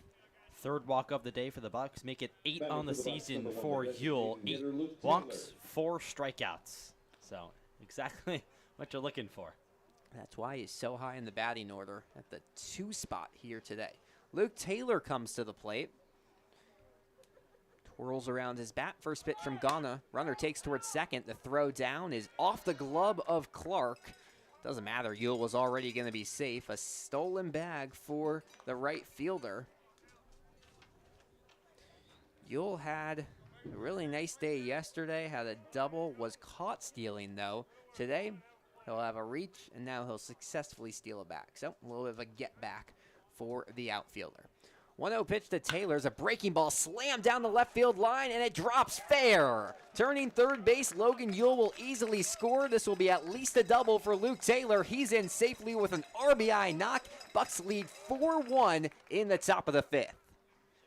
Really nice piece of hitting from Luke Taylor. Just pulled his hands in down the line. The ball doesn't carry too much over here at Lee Jordan Field. He got all of that one, though, and it's about 10 feet in front of the wall, just bounced up there. So the offense finally doing what they should for the Bucs. Now 3 straight innings with at least a run. Finally some mojo for this team who have just struggled to hit the baseball this entire week. Now 4 hits and 4 runs for the Bucs here today. First pitch just misses inside to the 4-hitter Landon Underhill. Well, this is what you imagined was going to happen when you put Taylor and Underhill back-to-back in the lineup. It didn't really transcribe in the first couple games this week. Here's the 1-0 pitch down in the dirt, but 2 of, if not the most capable hitters on the team. Underhill hitting .333 entering today. Luke Taylor, .262, but don't let that fool you. As you see with that hit, has a lot of control and obviously a lot of power. 2-0 pitch to Underhill, reaches low. To a 3-0 count on the second baseman. Ren Matsuzaki on deck. No outs. Bucs already have plated 1 to go up 4-1 here in the top half of the 5th. Now a sunny day here at Lee Jordan Field. 3-0 pitch. Down in the dirt. 4-pitch walk offered to the second baseman, and there's 2 on, still no outs. The Bucs have had 3 consecutive reaches to start off the 5th. Landon Underhill just continuing to see the ball super well. That's his 10th walk of the season. First time he's reaching today. First 2 times up, he scorched the ball to the right side. Reached on an error, though, in the 4th, so finally aboard. Ren Matsuzaki comes to the plate. First pitch to the first baseman. Inside for a ball. 1-0 the count. Had to twist his hips to avoid getting hit by that one. Entered today hitting .462 in 10 at-bats. He's 0 for 2, though, to start off his first start at first base this year. Next pitch goes low. Well, his first time up, he really laced the ball to left center field, so it was good contact. Then he struck out, so not an awful day at the plate with that hard contact his first at-bat. One of the top hitters at the D3 North Park University. Pitch goes low, and it's all of a sudden a 3-0 count. Last 7 pitches have all gone for balls out of the hand of Caleb Ghana. Some bullpen work just starting. The 3-0 offering. Fastball clips the inside part of the zone. So Ghana trying to battle his way back into this one. The right-hander having by far his most struggles yet this inning. A walk, double, and walk the first 3 batters faced. Bucs lead 4-1, top half of the 5th here from Lee Jordan Field. Here's the 3-1. Swung on and missed on a breaking ball. Matsuzaki got a little too excited. That one ended up in his batting box and in the dirt. But gets the strike, and now it's a full count on the first baseman. Takes a few practice swings. Leads at first and second base. The payoff pitch. Another check swing. They appeal and say he didn't go. Ghana tried for the same exact pitch, and Matsuzaki did almost the same thing, but holds back, and he draws the full count walk. The bases are loaded with no outs, and we're going to see a mound visit here from the head coach, Tim Cole. He has not made the call to the pen yet, so this may just be to straighten things out. We just saw someone getting hot about a minute ago, so it's going to take a little bit of time to get him ready. Looks like it's going to be number 16, Hayden Kendrick, who's already had some struggles against this Bucs team this season. He's the one warming up, a freshman at Umpqua Community College. Cole and the infield talk things over with Ghana, but he'll stay in the game for at least another batter. It's a dangerous one, though. Sean Toger coming to the plate. Singled back in the 2nd, a walk in the 4th, and now the base is loaded. Milo, a huge spot here. Big moment. And the infield is staying back for Chugiak. The corners are slightly in now. Third base is coming in with McGlon, but Middle is up, playing for the double play. You don't want to be beat by Toger. First pitch in the dirt. That breaking ball that had so much control through the first 3.5 innings for Ghana has really lost control at the end of the 4th and now in the 5th. 1 ball and no strikes on the lefty Toger. Righty-lefty matchup. Next pitch. Fastball hits the inside low part of the zone. Toger just has to shake that one off. Not much you can do about it. 1 ball, 1 strike. Runners at first, second, and third. Taylor at third. Underhill at second. Matsuzaki at first. A 1-1. Goes all the way into the other batting box. And it's a 2-1 count on Toger. It was a nice block by Anchors there to shift it over to his left. Wild pitch scores at least 1 for the Bucs. Already up 4-1 here in the 5th. The 2-1. Golf swing. It just clips the top of the bat of Toger and goes foul. Ghana's done a good job trying to attack that inside part of the zone against lefties and has had a lot of success. Almost rung up Ren Matsuzaki on that same part of the zone, but he just held off and drew the walk. 2 balls and 2 strikes on Toger. Next pitch. He reaches out an outside off speed, and that's 1 away here in the top of the 5th. Just out in front of that changeup from Ghana. Fooled. And he collapsed his lower half. And the second that happens, the at-bat is pretty much over. So, still bases loaded, though. Well, now a double play can get Ghana out of it, but that's hard to do against Kai McGarry. Reached on a fielder's choice in the second, grounded out to first back in the 4th. First pitch, bounced hard down the third base line and goes foul. Feels like a big spot for McGarry. He'd love his first hit of the game. He's been a very, very important part of this Bucs offense over the last couple of games. Waves his bat in the air. 1 away, the 0-1 pitch. Goes inside.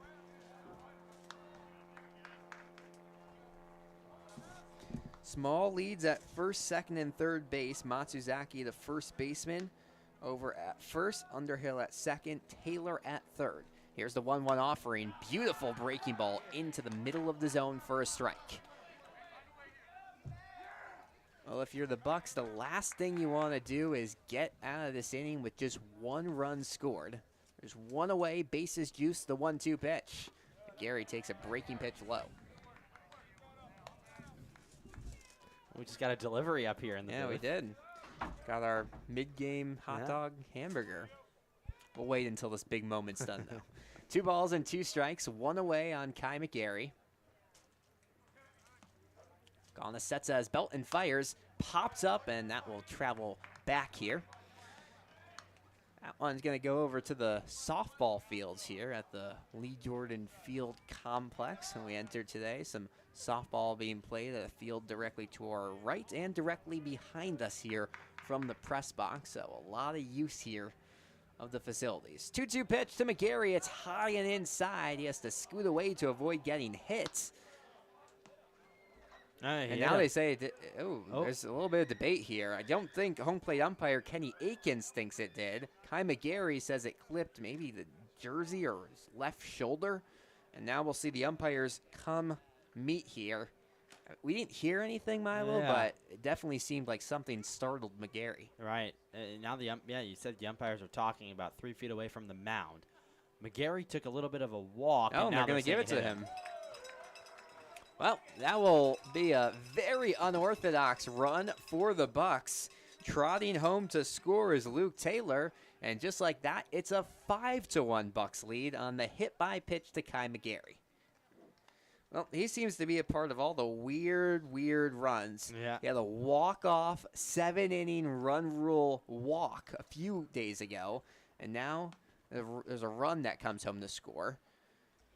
Manager Tim Cole for the Chinooks very unhappy with this call. He's talking with field umpire Ethan McCraney, who I imagine is the one who made the call because Kenny Akins was not, he didn't see it.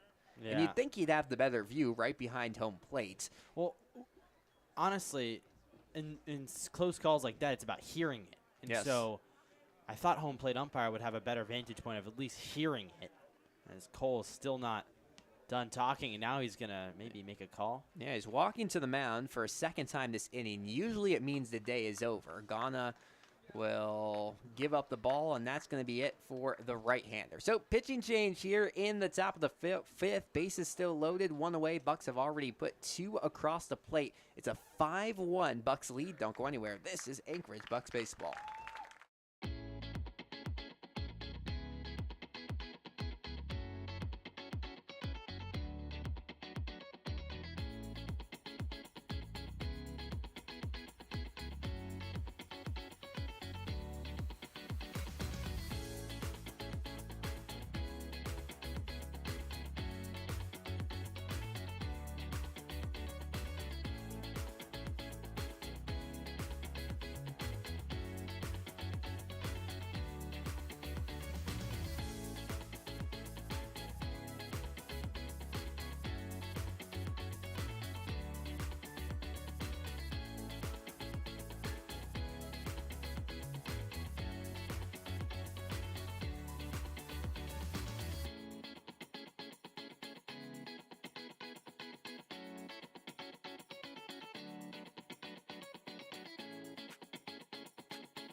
First pitching change of the day, and it comes in a big spot as Hayden Kendrick comes into the game to relieve Caleb Ghana. The starting right-hander goes 4 1/3 innings, but he's loaded the bases, already given up 2 runs here in the top of the 5th, and now it'll be Kendrick's job to work out of it. His team trailing 5-1 to the Bucs in the top half of the 5th. 5th appearance of the year for Kendrick, who's worked to a disappointing 13.5 ERA in just 5 1/3 innings pitched. The big problem, he just gives up a ton of hits, 14 hits in just 5 innings. Never what you want to see out of a relief pitcher, but it's still early in the season. He can turn it around, and this is obviously a tough hand to be dealt with the bases juiced if you're Kendrick. And Sherman's the guy who came up with the big hit back in the 3rd inning, make that the 4th inning. So really, really big moment again for Reese Sherman. The bases loaded. Sherman slams his bat on home plate and twists it around, ready for the first pitch from Kendrick. Underhill at 3rd, Matsuzaki at 2nd, McGarry over at 1st. He just got there on a hit by pitch that scored Luke Taylor. Kendrick sets high at his chest, and the lanky right-hander fires first pitch inside and high, 1-0 the count. Well, this has been a weird inning for the Bucs. A walk, RBI double, walk, strikeout, and then a hit by pitch. So still just 1 hit on the inning, but they put 2 runs across the plate. High set, the 1-0. That one's in the dirt. Well, the Bucs have seen Kendrick a couple of times this year. The last time being on June 18th. Get you his stats from that one in just a second. So he looks in for the sign. Runners take their leads at every bag. And the 2-0 to Sherman is laced towards left center field, running over, and no one can make the grab. 1 runs in to score. Matsuzaki turns 3rd. He chases behind for a run as well, and that's a 2 RBI single from Reese Sherman. He is up to another big hit on the day, and there's a 7-1 Bucs lead. Batting for the Bucs, number 9, the shortstop, Grant Haas. Well, we saw Sherman have that big hit back in the 4th. He's now reached 3 times today. And now Grant Haas comes to the plate with runners at the corners, and this turning into a blowout for the Bucs, up 7-1. He knew they had some offense coming, just didn't know when. Grant Haas at the plate. First pitch, breaks low. Yeah, that was actually a weird one because he didn't go to 2nd on the play. Probably should have been a double. Went all the way towards the wall. Too busy watching all the runs come in. Well, none of those runs will be charged to Kendrick. They both go to the starter, Ghana. Pickoff attempt to first, not in time. So Ghana now with 7 runs charged to his name. Some of the early ones were not earned.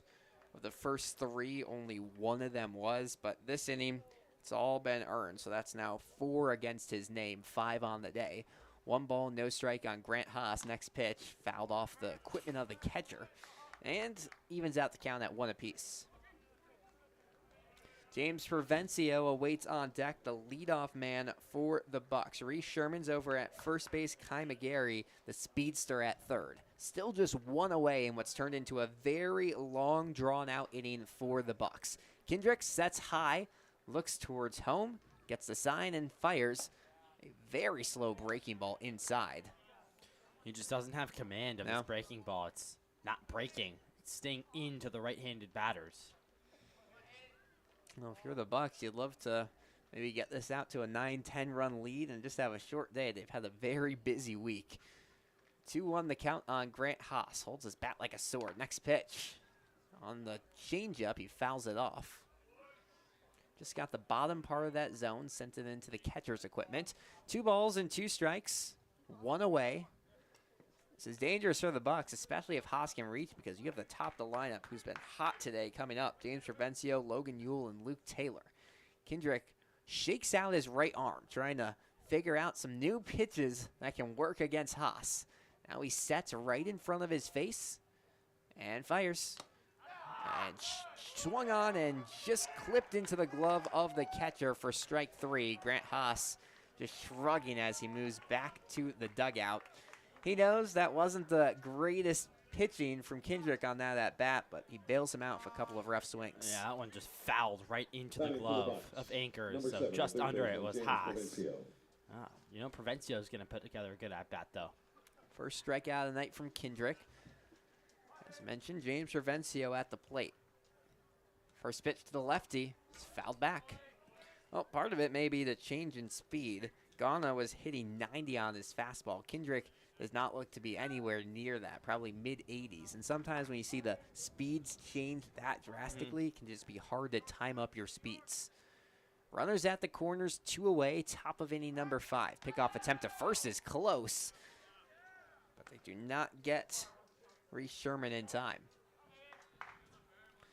Playground over right center field is busy, and the Bucs bases have been busy here in the top of the 5th. 4 runs already across the plate, trying to scratch some more. They lead 7-1.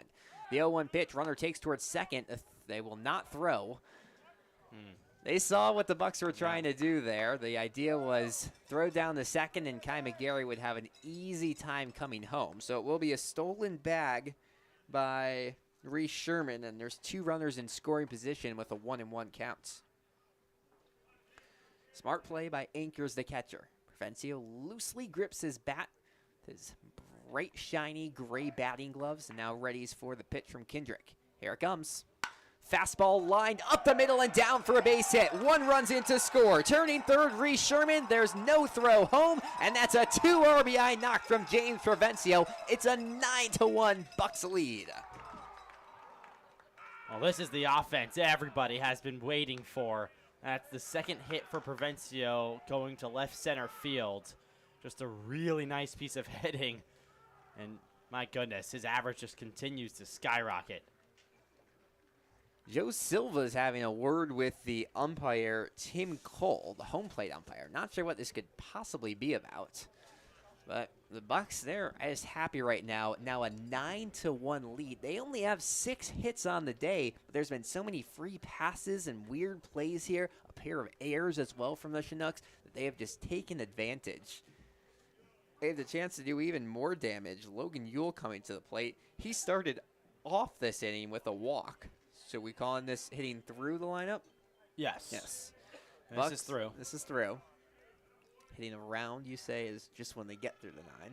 Yeah. Well, no. Hitting through is when they get. This is around. This is around. Because it's a complete circle. Okay. Yeah. Okay. That's easier to remember. Well, the conversation, whatever it was about, wraps up between Kenny Akins and Joe Silva. It'll be lefty Logan Ewell in the batter's box. We'll see what Kendrick can do against another lefty. James Provencio just took him opposite field on a line drive. Provencio with a small lead off of first base. First pitch to Ewell is a slow breaking ball, but gets into the zone.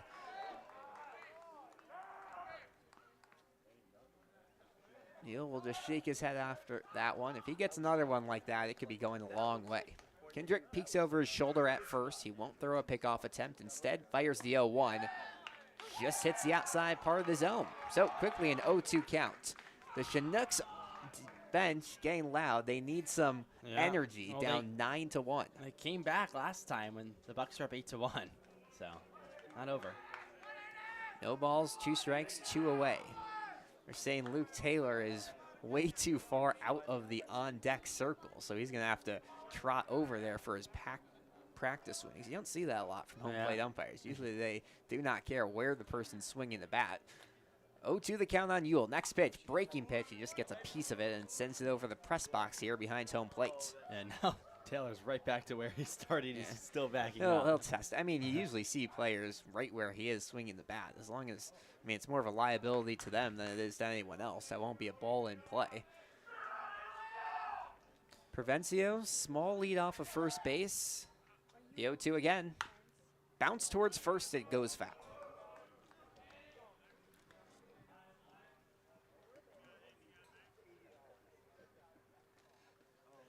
Big spot here for the Bucs. Already have scored 6 in the inning to go up 9-1 over the Chinooks. Looks like they may be breaking out of that 3-game skid. An 8-run lead just in inning number 5. High set and the pitch goes outside. Good take by Ewell. Still no bullpen work for the Bucs. This has been a long pause for Robertson. I'm kind of surprised because he's looked so good, but with the big lead now, you don't want to risk the arm just cooling off in between innings. But looks like he'll get at least another batter here in the 5th. Pickoff attempt to first gets away from Mitchell. Chasing into second base is Provencio. He takes a long turn, but will stay put there. So an error by the pitcher, the 3rd of the day by the Chinooks, has another runner in scoring position here for Anchorage.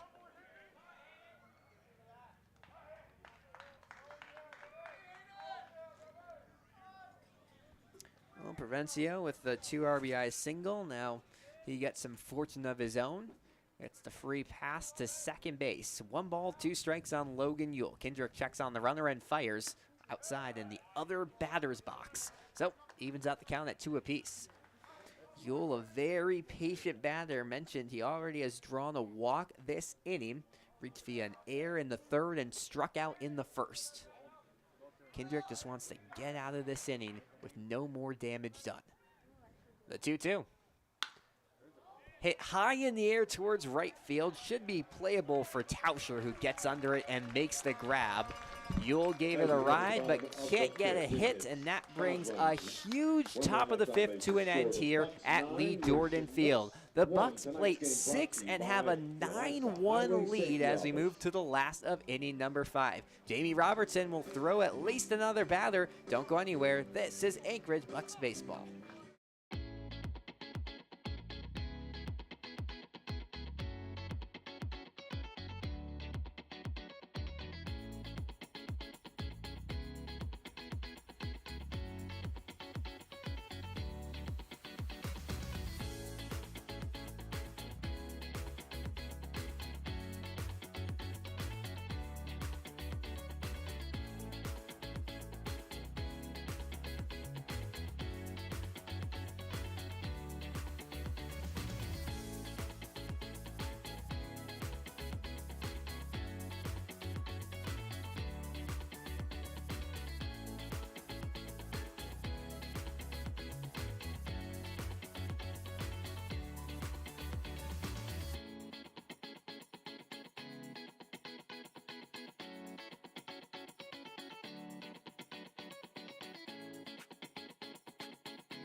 Quite the cushion for Jamie Robertson as the Bucs as we move to the bottom of the fifth at Lee Jordan Field. The right-hander finished off his last inning of work. His team was up 3-1.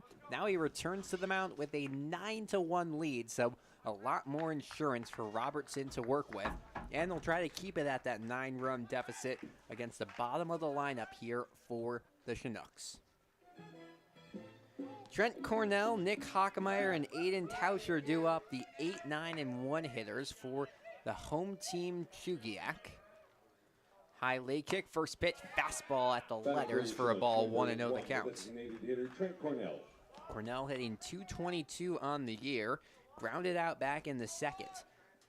Just the second time through the order for the Chinooks. Next pitch bounces off the left arm of Cornell, and that's a hit by pitch, the first of the day by Robertson, and there's one on here in the fifth. Well, we don't know how long of a leash he'll have. He's been very solid through 4 innings, just gave up that 1 run off of a sac fly back in the second. There's been 5 hits for the Chinooks, but they just have not been able to do much with it. Nick Hockemeyer, the lefty, at the plate. Robertson shakes off a side and now gets the one he wants. First pitch, fastball off the bat. Half swing there from Hockemeyer. Wasn't going to do any real damage with it, but he's lucky it doesn't go fair. Instead, it goes straight back to the backstop, and it's an 0-1 count on the short lefty. Rests the bat on his shoulder. Robertson peers in and fires. 0-1, awkward swing on a nasty breaking ball. It's an 0-2 count. Robertson looking just as solid here in inning number 5 of work as he did in inning number 1. Hockemeyer in the transfer portal as a redshirt sophomore. The 0-2 pitch. Grounded right side. He'll scoop to second. Haas will not have a relay throw. So a good quick shovel pass from Landon Underhill on just a slow ground ball. They got the force out, and there's one away with a runner at first base here in the bottom of the fifth. A nice job by Underhill just to recognize the situation. Shovel calmly to short. Make sure you get at least 1 out. So it's top of the order. Aiden Tauscher coming to the plate. Robertson sets out his belt and fires first pitch to the outside part of the zone for a strike, 0-1 at the count. Some bullpen work starting to begin for the Bucs here in the bottom of the fifth. So this could be the last few batters for Robertson. He's done very great. 1-run ball through 4 1/3. Next pitch high at the eyes of Tauscher. I believe it's Colavecchio, if I'm not mistaken. Carl Colavecchio, Alaskan left-handed pitcher, one of just 4 on this team. 1 ball, 1 strike. Next pitch to Tauscher. Off the inside of the bat, it bounces foul. Robertson's got a lot of swings and either bad contact or misses on that inside breaking ball. It's been working all day long. 1 ball and 2 strikes on Tauscher. Singled back in the 3rd. He's now on a 4-game hitting streak. Now trying for his 2nd hit of the day. Lead off first by Hockemeyer. Next pitch, down in the dirt, bounces away from Sherman. The throw to second, there won't be. Sherman got to the ball quickly. It bounced off his left shoulder and was just going down the first base line.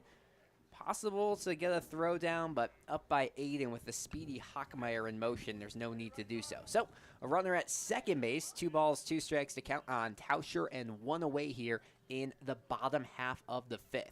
Chinooks needing some offense, down 8. Robertson checks on the runner, 2-2 pitch. He's just poked foul.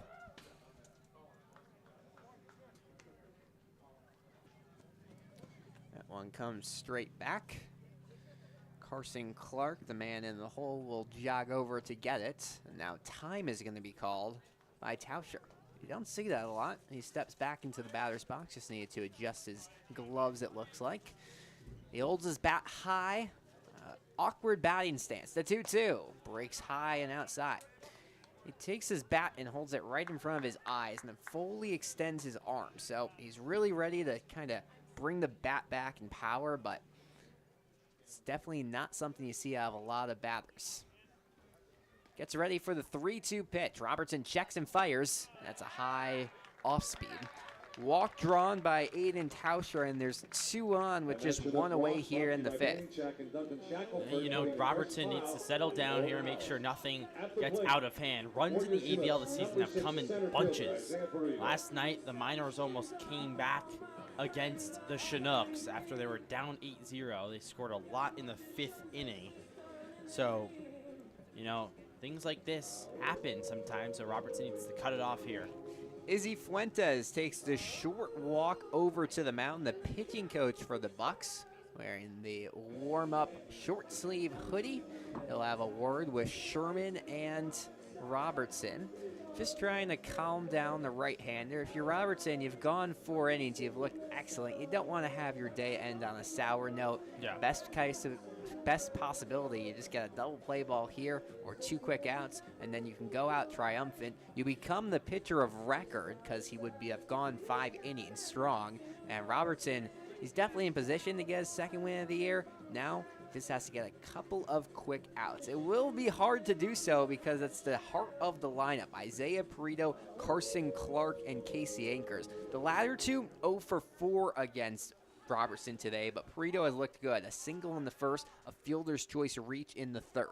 Holds his black and white bat over his left ear.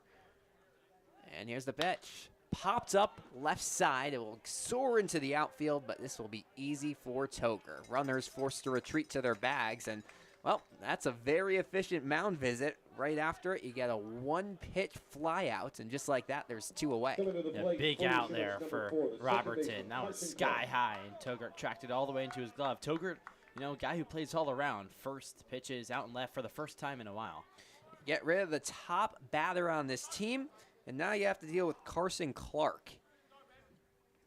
5 of his last 10 at the plate for 0 for 2 today. First pitch to the lefty. It's taken for a strike. Clark out of Wright State, hitting .310 on the season. Struck out in the 1st swinging, flew out in the 3rd to center field. So he's got in contact. We saw him have a huge game a couple days ago against the Bucs at Mulcahy Stadium. 0-1 pitch. Big swing and a miss. Clark went 3 for 5 with a double and a pair of triples. It's about as good of a game as you can get as a hitter on Tuesday against the Bucs. That was part of a huge 11-2 win for the Chinooks. Start off this little winning streak. 0-2 the count on Clark. Next pitch. Grounded foul down the first base line. 2 runners aboard. Nick Hockemeyer is waiting patiently at second base. Aiden Tauscher at first. The worst part about that fly ball for Perito was it was to shallow left field. There was no chance to advance either of the runners. So still just 1 in scoring position, and he's all the way out at second base in Nick Hockemeyer. No balls, 2 strikes. Next pitch. This bounce foul off the body of Clark. He's battling here. Just fouled it off there. Fastball was zipping, but late hack. Robertson's been in control today, trying to close out a 5th inning of work with just 1 run given up. The defense has been stellar as well. No errors today for the Bucs after none yesterday as well. Checks on the runner, the 0-2 pitch. That goes low. So Reese Sherman's going to come out to have a quick word with Robertson. He's still ahead in the count, 1 ball, 2 strikes. That's a very, very quick meeting. Maybe just talking about what you want these next 2 or so pitches to be. Of course, Robertson hopes it's just 1. He'd love a strikeout here. Another mound visit charge to the Bucs, who have used 2 in as many batters. 1 ball, 2 strikes on Carson Clark. The second baseman trying to do some damage. His team down 9-1 in the last of the 5th. Here's the pitch. Check swing. And they say he didn't go on the high outside fastball. So, evens out the count at 2 apiece. Everyone was jumping off their positions there. Thought he went around. Well, tonight just a 2-man crew. Ethan McCraney out there in front of second base. Doesn't have the best view. Robertson shakes off 1 sign from Sherman. Now he nods at the next one. Sets just above his belt, looks towards second base and fires. 2-2 pitch. It's grounded towards third, force out at the bag as Provencio runs and gets Nick Hockemeyer out on the fielder's choice. No runs, no hits, no errors. 2 runners left on the base paths in the last of the 5th. It's a 9-1 Bucs lead. The offense tries to keep it going, and we'll turn it over to Milo Hoffman in just a second. Don't go anywhere. This is Anchorage Bucs Baseball. Safety Office, tonight's sponsor.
We can.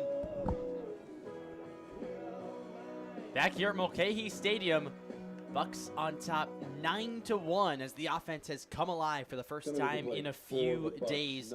Still Hayden Kendrick on the bump for the Chinooks. Second inning of action for the reliever, and Luke Taylor leads off for the Bucs. Doubled his last time up in the 5th and came around to score. Kendrick kicks and deals. First pitch upstairs, almost hit Taylor. High and in. 1-0 on Taylor as he looks back towards the dugout, sticks out his tongue. Quick smile for the DH today. Caught yesterday. Kendrick ready for the 1-0. Swing and a miss on the fastball. And 1-1 now on Taylor. Underhill waits on deck, and it's real good to see the Bucs offense finally come alive. They've been stagnant the last few days. Did score 2 runs in the 9th inning yesterday, all being off an error, but sometimes just good to see the runs on the board. Here's the 1-1, swung on, pop foul behind us. So 1-2 now on Taylor. Taylor came into the day hitting .262. Brought home another run with his double. Leads the league in RBIs this season. Clouds over us here at Lee Jordan Field. 1-2 pitch, taken down low, just barely. So 2-2 now on Taylor. There's some stirring in the Buck bullpen after J.B. Robertson gave 5 brilliant innings of just 1-run ball. Time's called at the plate. It looks like Luke Barch is the guy who's getting ready, throwing a couple warm-up pitches. Now he trots around out there down right field.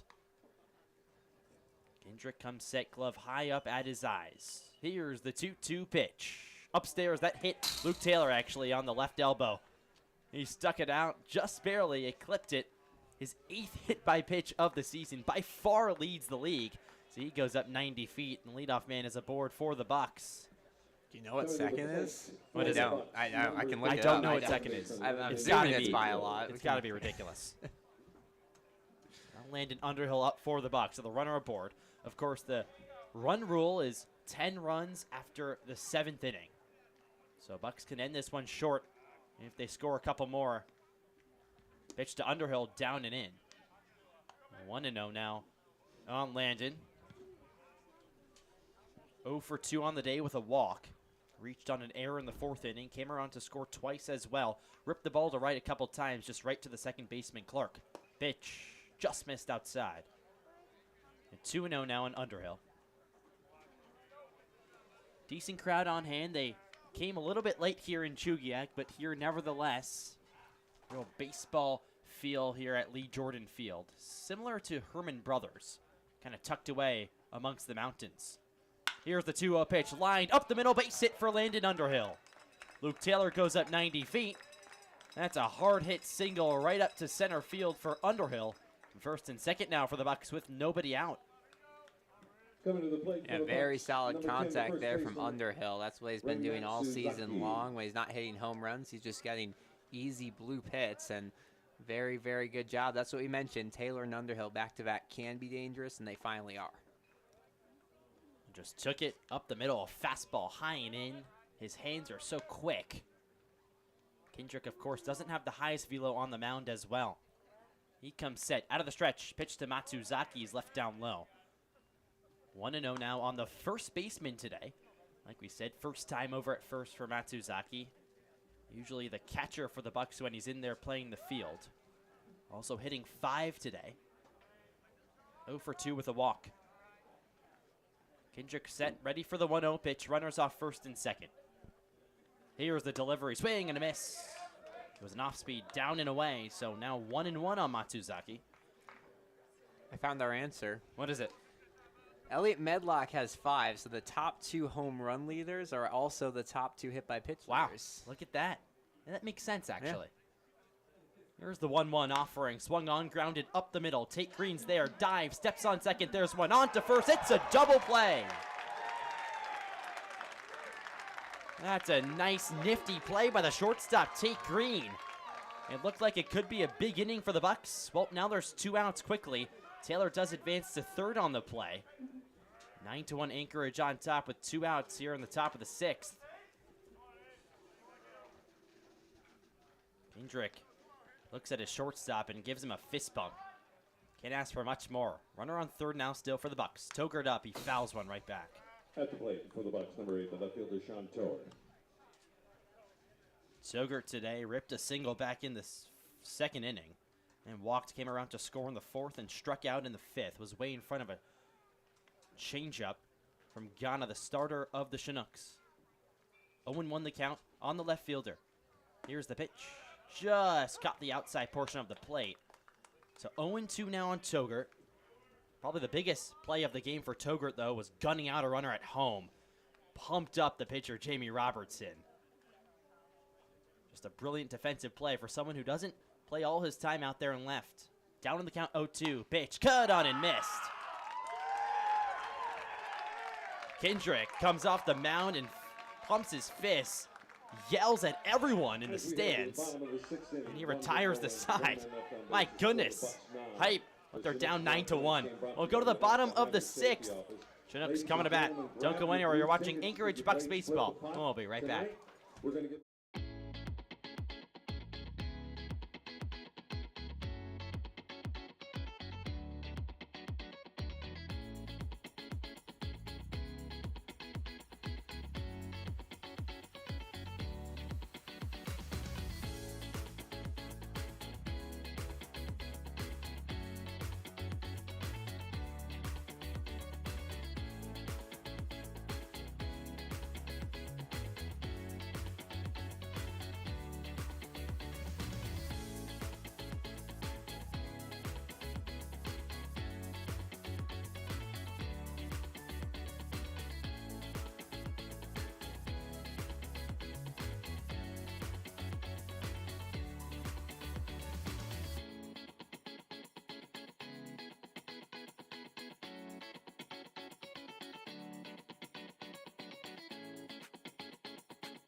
Welcome back to Lee Jordan Fields, everyone. Bucs on top 9-1 over the Chinooks.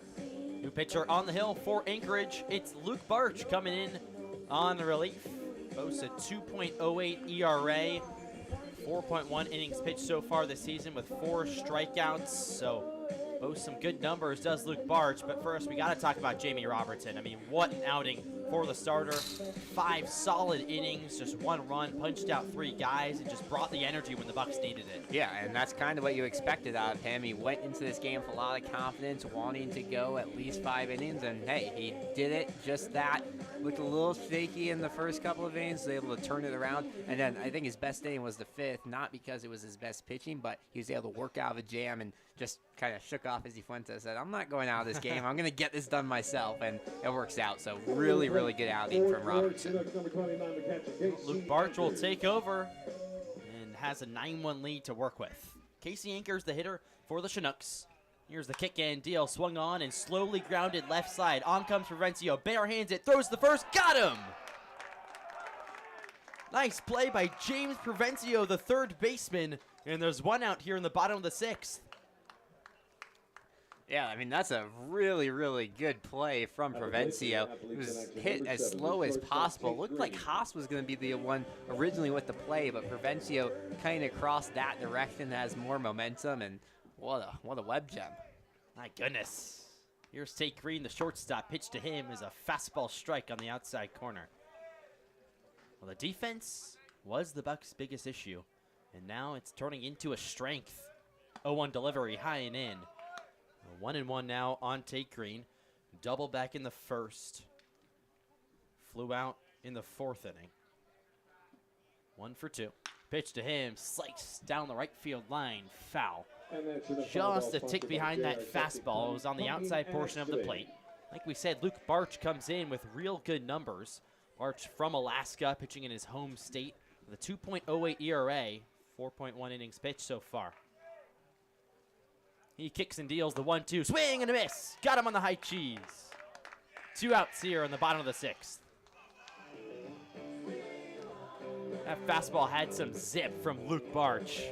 And he's a small guy in the mound, so sometimes you wouldn't expect him to have the highest velo, but it's not all about the velo. You want to have life to your fastball, and that one sure did.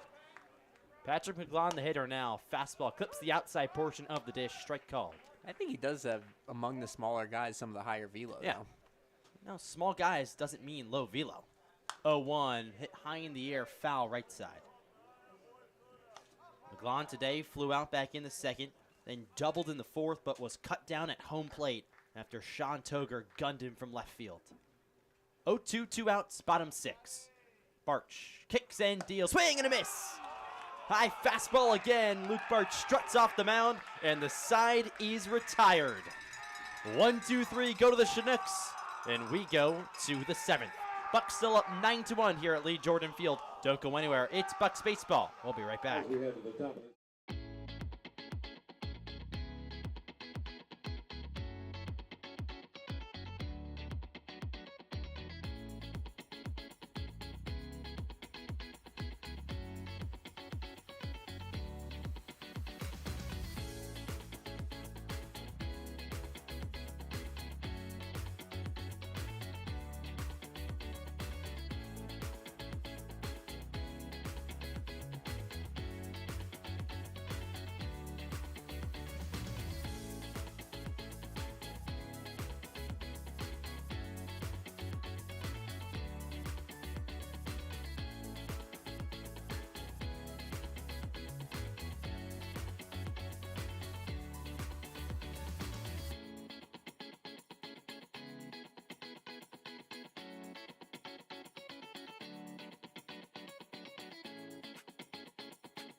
Here in the 7th, Milo Hoffman, Alex Burstein with you at Lee Jordan Field. Anchorage on top of Chugiak, 9-1. It's a new pitcher for Chugiak. Sam Lebrecq coming in on relief, his 4th appearance of the season. An ERA of 15, but just 3 innings pitched. His 2nd appearance against the Bucs. Actually, the last time he played against the Bucs, he was the one to give up the walk-off walk. It was the run rule. Kai McGarrett leading off. Well, he was the one who induced the walk. So it's a little bit of a memory lane moment here for the Bucs. Kai McGarrett leads off the inning. Hitting 7th today. Lebrecq kicks and deals. Pitch off speed. Caught the outside dish. So 0-1 on McGarrett.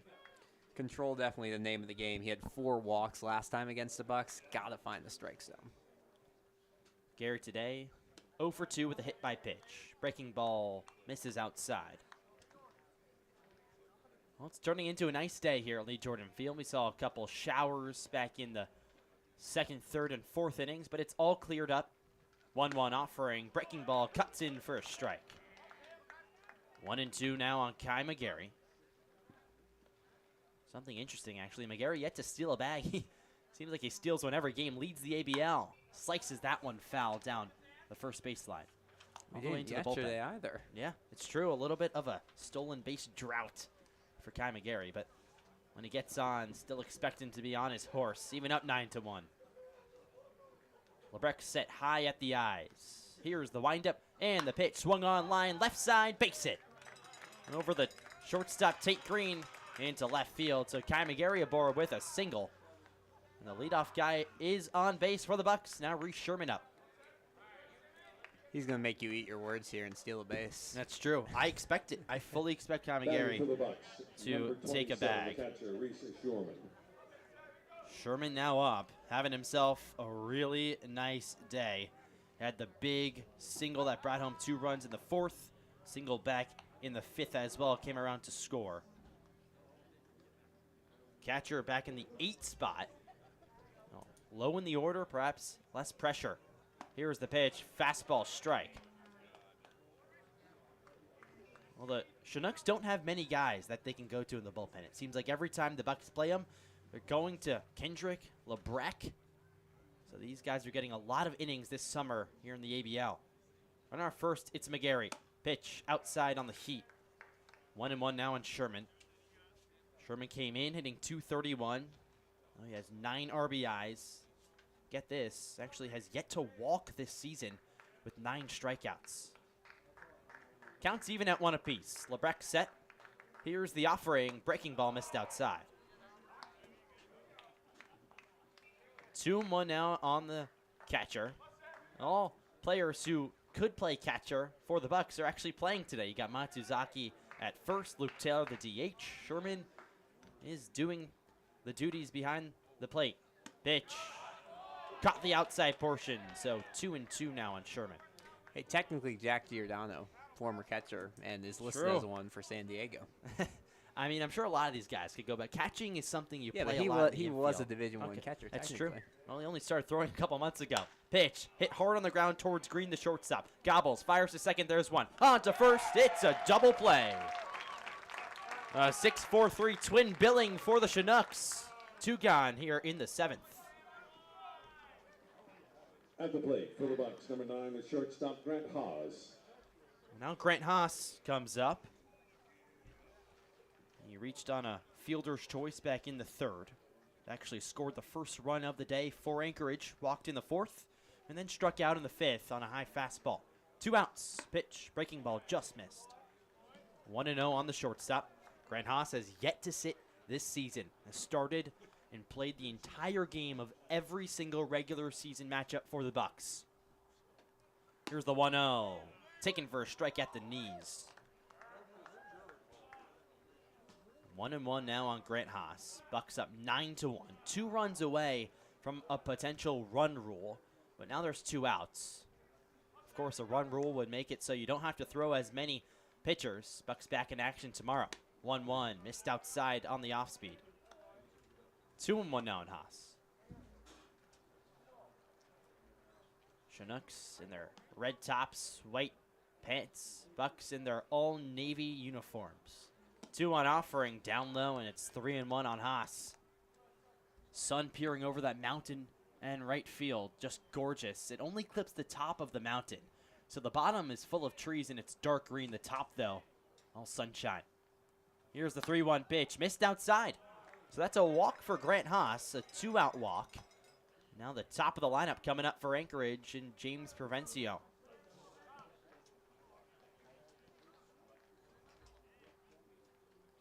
Crowd quiet here at Lee Jordan Field. A couple people watching from the mountain over and left. The mountain over there and left makes it look really short because it's like a dome. Everything is enclosed in this area.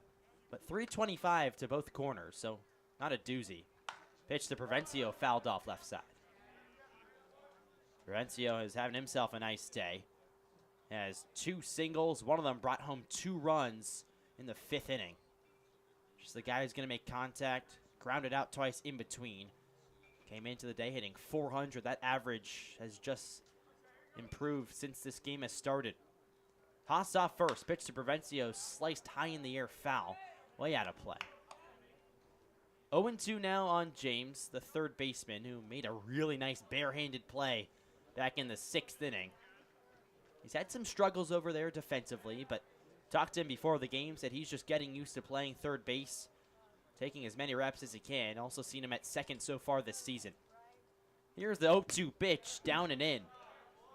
1-2 now on Provencio. It makes it so there's something to play for, even though you're up 9-1 for the Bucs. Of course, you want to get the win either way, but if you can complete the run rule and end this game early, it's just an advantage for you. Miners tomorrow at Herman Brothers Field. Here's the 1-2, bounced up there, taking second is Haas. Throw down from Akers, not in time.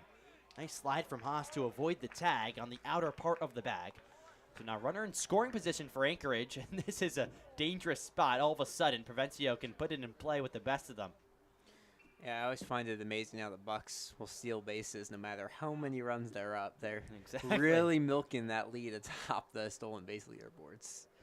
It was a good attempt by Akers. Got up and took his mask off through to second, but just not in time. Haas, a speedy guy. Likes to charge in on all those balls hit to short, showing off. Here's the 2-2, sliced foul. Just under it was Provencio. He's talking to the ump back there. Kenny Atkins, Ethan McCaney, the umpire crew today. Seems like it's a rotation amongst all the ABL. Provencio digs back in, touches his bat on home plate. Counts even at 2 balls and 2 strikes. 2 outs here in the top of the 7th. Haas takes his lead. Here's the pitch, swung on and hit slowly up the middle. Green is there, fields it on a hop, throws the first in time. So the Bucs strand Haas at second base, and we head to the home half. Anchorage still up 9-1 here at Lee Jordan Field. Don't go anywhere. It's Anchorage Bucs baseball. We'll be right back.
Welcome back to Lee Jordan Field as we head to the home half of the 7th inning. The Chinooks are trailing 9-1. The Anchorage Bucs. The offense is finally coming alive for the Bucs after a couple of days now. Luke Barch still on the hill for the Bucs. Leadoff hitters Patrick McGlaughlin for the Chinooks. He looks at a fastball just outside. 1-0. Looks like it's Jake Mitchell, actually. First baseman leading off the inning for Chugiak. Pitch tipped into the glove of Sherman. 1-1 now. Jake Mitchell singled back in the 4th inning. He was the one who hit the ball, but then Toger gunned out the runner at home. 1-1 on him. Pitch, cut and a miss. High fastball right on by. 1-2 now. Luke Barch in his 2nd inning of work has looked really good for Anchorage so far this season. ERA hovering just above 2. Pitch, off speed outside. Luke Barch really gets around that breaking ball. You could almost see it before he releases. It's a big looping slurve. 2-2, almost hit him. 3-2 now. Well, the Chinooks are capable of sparking a big comeback. You'd have to think it's got to start now if there's any time. Running out of time here in the 7th inning. Payoff pitch outside. That's a leadoff walk for the Chinooks. Barch with his first runner aboard. Now Mitchell takes 90 out of the lineup up for the Chinooks. That's Trent Cornell, the 8-hitter, DH today. He was hit by a pitch and grounded out to first base.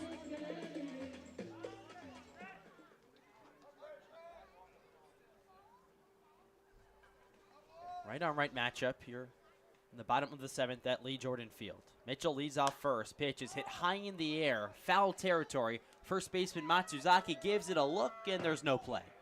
Bounces on top of the Bucs dugout. It's funny because every other stadium other than Mulcahy, well, I guess it's just 2, has the bullpens out on the field. Here at Herman Brothers, Lee Jordan, only 3 stadiums, but old school look. Barch comes set, checks on the runner. Long pause, counts 0-1. Here's the pitch. Called a strike on the outside corner. It was a fastball. Has some zip today for Luke Barch. He's gone to it a few times. First guy in out of the bullpen for the Bucs after Jamie Robertson went 5 strong, just gave up 1 run. Barch set at the belt. Here's the pitch outside on the breaking. So 1-2 now on Trent Cornell. Yeah, Barch went high fastball on both of his strikeouts last inning. You love to see him just try to blaze one by and get a swing. Check back to first is not in time. You wonder what the Bucs are going to do tomorrow because Ren Matsuzaki's over at first. Now, he hasn't done incredibly well at the plate, but solid on defense. Pitch is lined on a hop to Grant Haas. Backs up, fires to second. There's one. On to first, not in time. It was about a foot away from a 6'4" DP, but instead, still 1 out with a runner on first for the Chinooks. Yeah, good job by Haas. That's a play that sometimes doesn't get any outs. He had to take a big backtrack and throw almost immediately to second, but good job to get the lead runner. And Bucs still in control here. Now Nick Hockemeyer, the hitter. Small lefty, wiggles his beige bat. Pitch, swing and a miss. That was a big hack. Tried to send it over the right field wall. Now, we haven't seen a homer here yet. I wonder how many homers have been hit here. It seems like this is a tough ballpark to hit it out. I don't know, just something about the way it's formed with the mountains and the watching batting practice. Not too many. 0-1, fouled back. 0-2 now on Nick Hockemeyer. He's 0 for 2 on the day. Flew out in the 3rd, grounded into a fielder's choice back in the 5th. 9-1 Bucs on top. Your bottom 7 at Lee Jordan Field. Bucs trying to snap a 3-game losing streak. The Chinooks, meanwhile, looking for their 3rd straight win. Gonna be tough, though. Hockemeyer down 0-2. Runner off first, it's Mitchell. Here's the kick in, the deal. Swung on, lifted high in the infield. Right side, second baseman Underhill's there. Camps under, and he makes the grab. 2 outs now. Here in the bottom of the 7th. All routine here at Luke Barch. He had a strikeout in the end. Now he's getting a soft contact in him. That's all you can ask for out of a pitcher. Quick work and Joe Silva's actually coming out of the dugout, and he's going to signal towards the bullpen. So we are praising Luke Barch, and that was the last of that, but a really good outing for the reliever. Lefty-lefty matchups coming up. Exactly. Got to play the matchups here as we get into the late innings. Joe Silva still yet to signal and takes the ball. Barch is going to take a long pause on the hill, now strut off and clap. Carl Colavecchio will come on for the Bucs. Don't go anywhere. We'll be right back. It's Anchorage Bucs Baseball.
Back at Lee Jordan Fields, still in the bottom of the 7th inning. A new pitcher on the hill for the Bucs. It's Carl Colavecchio making his 3rd appearance of the regular season. Hasn't given up a run yet in 2 innings pitching, and actually was the guy who came on to close the game for the Bucs on opening day. Worked a 1-2-3 inning there. Left on left matchup. Aiden Tauscher, the hitter, almost hit him. It's 1-0. A trio of lefties atop this Chinooks lineup, so you might be able to get a couple innings out of him and get closer to this win. Colavecchio comes set, checks on Cornell at first. Pitch is inside, and 2-0 now on Tauscher. You want to keep getting quick outs. Of course, last time the Bucs played the Chinooks, they were up 8-1 and lost that one 11-9. Quite the comeback for Chugiak. 2-0 outside. Ray Sherman just stuck out his left arm there and gloved it with his catcher's mitt. So 3-0 now on Aiden Tauscher. Here in the bottom of the 7th, Bucs on top 9-1, trying to snap a 3-game losing streak. Colavecchio set.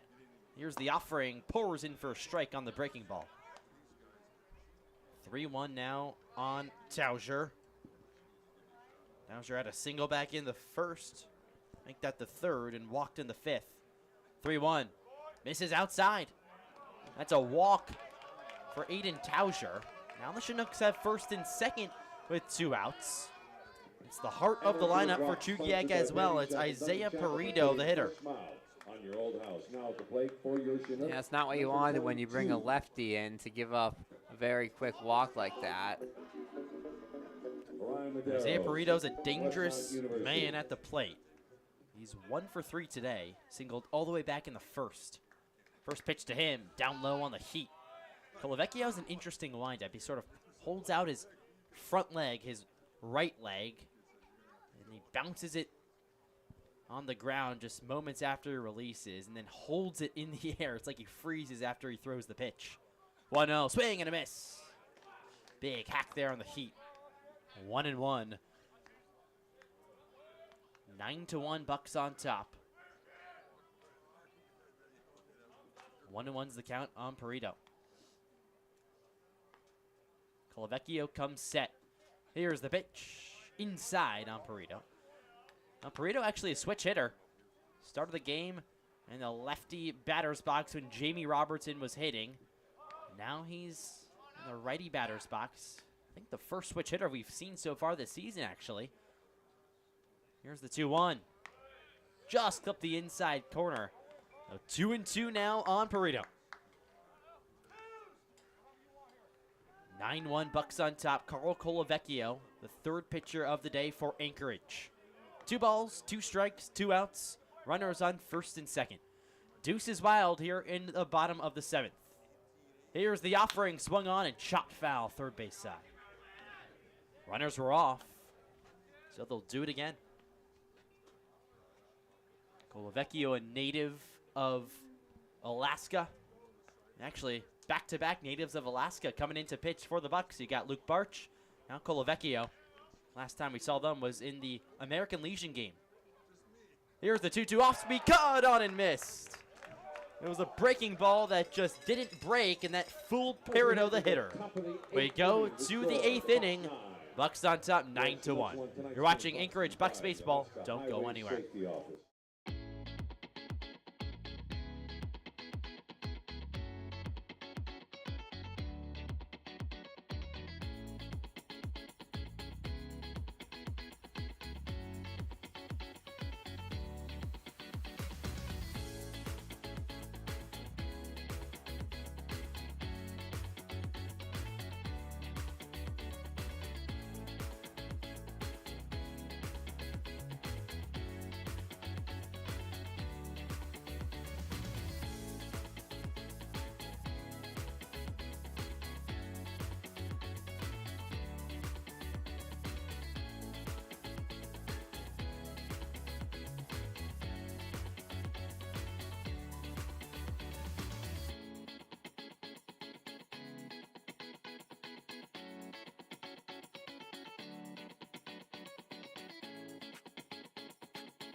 Back at Lee Jordan Field, Anchorage on top, 9-1 as we head to the top of the 8th inning. It'll be Logan Ewell against Sam Lebrecht of the Chinooks, on for his 2nd inning of relief. 2, 3, and 4 hitters for Anchorage, up 9-1. The run rule is 10 runs after the 7th, so if they score 2 here and shut them down in the bottom half, the game could be over. First pitch, check swing, he went around. Oh, it's 0-1 now on Ewell. The Chinook Shack is offering half off all hamburgers and hot dogs. Half off all hamburgers and hot dogs at the Chinook Shack. You hear that, Alex? You should go. Pitch, high and in. Caught the inside portion of the plate, though, so 0-2 on Ewell. I'll give you permission. I already had my hot dog. That's true. Here's the 0-2 pitch. Bounced up there. 1-2. Unless you want something. I'm okay. I had my burger. Okay. I went with the burger. Alex went with the hot dog. Comment down below which one you would have gone with if you're watching us here on Anchorage Bucs YouTube. 1-2 misses down low. 2-2 now on Ewell. Ewell struck out back in the 1st. Reached on an error in the 3rd inning. And he walked in the 5th. Came around twice in the 5th. Flew out as well. Pitch down low. Spat on the breaking ball there. Nice take. So 3-2 on Logan Ewell.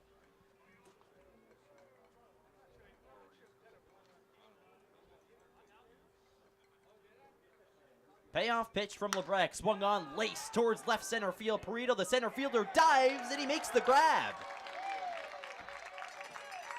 That was a nice play by Perito, who had to go over to his right about 10 steps. Slid, a safe slide, and there's 1 out here in the top of the 8th.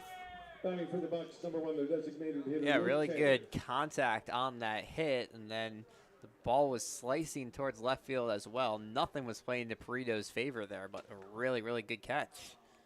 Now Luke Taylor up. LeBret kicks and deals. Clips the outside corner, so 0-1 on the fastball. Well, in the other game of note tonight, the Miners leading 8-3 over the Pilots, so top 2 teams in the league on ways to victories tonight. 0-1, cut on and missed. Off speed, belting in on the hands of Taylor. It was a changeup. So 0-2 now on the DH. Nice day for Luke Taylor. Ripped a double back in the 5th.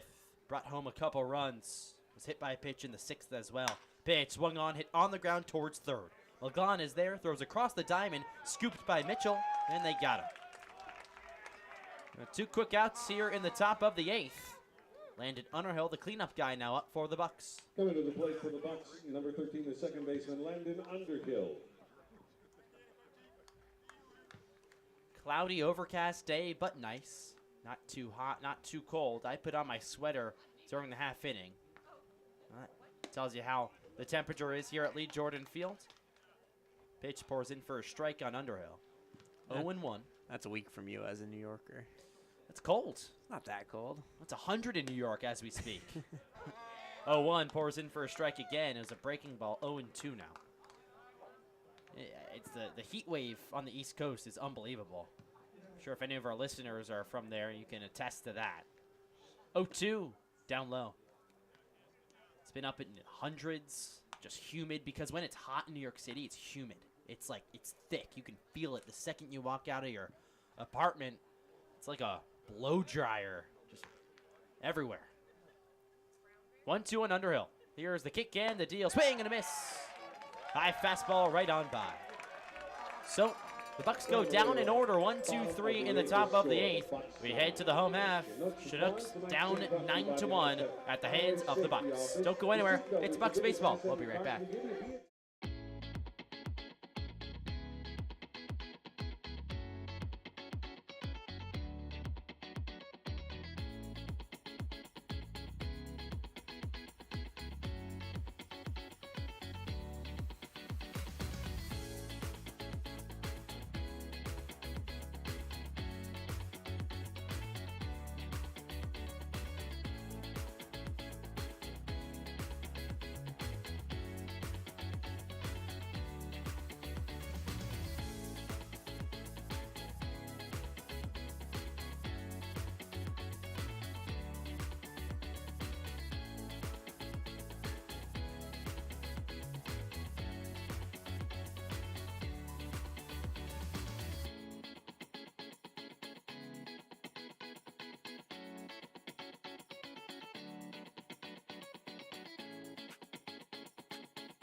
Welcome back to Bucs baseball here at Lee Jordan Field. Anchorage on top 9-1 over the Chinooks. Still Carl Colavecchio on the hill for the Bucs. In his second inning of relief, he'll face the second baseman Carson Clark for Chugiak. Clark today is 0 for 3, a strikeout, a flyout, and a ground out. Here's the pitch, swung on and top foul at the dish. Quickly 0-1 on Clark. Sun shining here at Lee Jordan Field. I give a weather update after every inning. It seems like it's been different about 5 times now. 0-1 on Clark. Here's the offering breaking ball missed outside. It's 0-2 now on the second baseman. Clark came into the day hitting .310 with 5 RBIs. One of their most dangerous hitters. 1-1. Here it is. Just missed outside on the heat. Lefty-lefty matchup at the dish. Because the Bucs didn't score last inning, that wipes out the run rule because now the Chinooks are going to have to hit in the bottom of the ninth either way. Pitch, catches at the knees, 2-2. Uncharacteristic 0 for 3 day for Clark. He's been a guy that the Chinooks have leaned on the majority of the season so far. 2-2, breaking ball missed, 3-2. Colavecchio gave up a walk last inning, so was able to work out of it though. Payoff pitch, swung on and chopped high right side. Matsuzaki boots off his knee. Runner safe at first, it's Clark. Matsuzaki just couldn't make the play, but that's somewhat expected. It's first start at first base for the Bucs. Yeah, you'd rather have that happen in the 8th inning of a 9-1 lead than any other time. So a good game to try Matsuzaki out. Some were good, and he's been solid today. It's a couple nice plays. Has looked calm really up until that point. Pitch outside to Casey Anchors, the catcher. It's like Wyland Nelson warming up in the Bucs bullpen for you the 8th or the 9th. Well, Wyland Nelson pitched against the Chinooks. Gave up a whole bunch of runs last time out earlier in the week. Anchors flies one deep to right field. Playable for Yule, though. Dances over to his left, comes in now, lifts up his arm, and makes the grab. So a fly out to right field for Anchors, and there's one out here in the bottom of the 8th.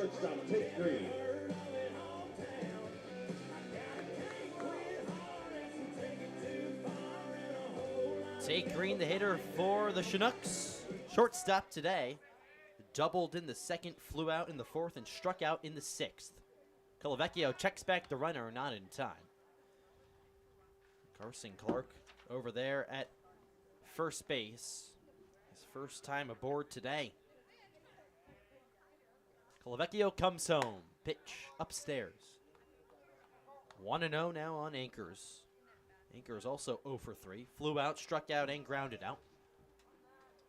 Colavecchio comes set. We're in the bottom of the 8th. Bucs up 9-1. Here's the pitch, high and wide.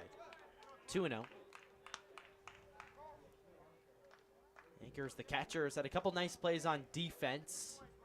He's looked real nifty, drifting to his right and left, blocking balls today.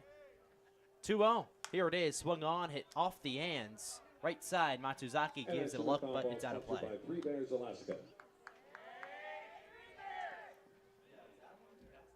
It's actually interesting to think, because all catchers are playing, warming up in the bullpen has probably been a bit more interesting today. Oh, I haven't looked to see who it was. Yeah. We'll have to. Pitch outside, 3-1. I think it's Taylor right now. That would make the most sense. Oh, they're sending someone out. Oh, okay. I guess, yeah. Let's see. No, Yeah. I don't think it is, actually. I think it is. Oh, no, but Nope. he has his different gear. That one's lifted high in the air towards left field. Tugert at the wall, looks up, and it's out of here. Just cleared the wall. And that home run. A 2-run shot for Casey Anchors just squeaked over the wall. And it's 9-3. Make that Tate Green the shortstop. They're getting hype over there. The Chugiak dugout is. 9-3 now. Yeah, Green had a big line drive home run against the Bucs earlier this season. That one, though, a moonshot, almost a play out there in left field by Toger, but just clears the fence. It looked like he had a chance to make the grab. Leaped up at the last second. And he couldn't bring it home. Would have been a nice robbery for Sean Toger. Joe Silva on the mound for the Bucs. And it looks like Wyland Nelson is going to take over. We'll be right back. It's Bucs baseball, still up 9-3.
Back here at Lee Jordan Field, now a 9-3 ball game. Batting for your Chinooks, number Pitcher 15, on the hill third baseman for Patrick the McGlone. Bucs is Wylan Nelson. Pitcher committed to San Diego. First pitch is chopped over to second. Underhill fields it on a couple hops. Now throws to Matsuzaki in time. A quick out for Wylan Nelson. It's his 4th appearance of the season. 4.2 innings pitched. An ERA that spiked all the way above 20. That's because a couple of rough outings. Gave up 3 runs back on June 16th against the Miners. 6 runs against the Miners on June 23rd. Pitch taken for a strike. Trace Hartman is the bullpen catcher tonight. Oh, Yeah. wow. Yeah. Look at that. I couldn't tell with the helmet. I had to wait for him to take it off. 0-1, swing and a miss. Jake Mitchell, the hitter for the Chinooks. 9-3 Bucs on top. Now a 6-run game. Wylan Nelson set. Here's the 0-2, cut on and missed. Slider outside, got him chasing. As we head to the So top the Chinooks nine, do get 2 score. runs via The Bucs Tate 9, Green's Chinooks 2-run 3, shot Chinooks out to 8, left field. the Alaska The Bucs are still up Highway 9-3. Safety We head to the 9th here at Lee Jordan Field. Don't go anywhere. It's Bucs baseball.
Back at Lee Jordan Fields as we head to the top of the 9th.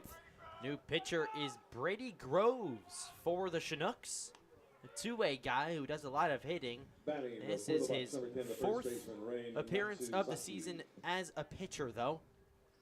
Has pitched a total of 3 innings, giving up 4 runs, 2 strikeouts. First pitch is in there for a strike to Matsuzaki.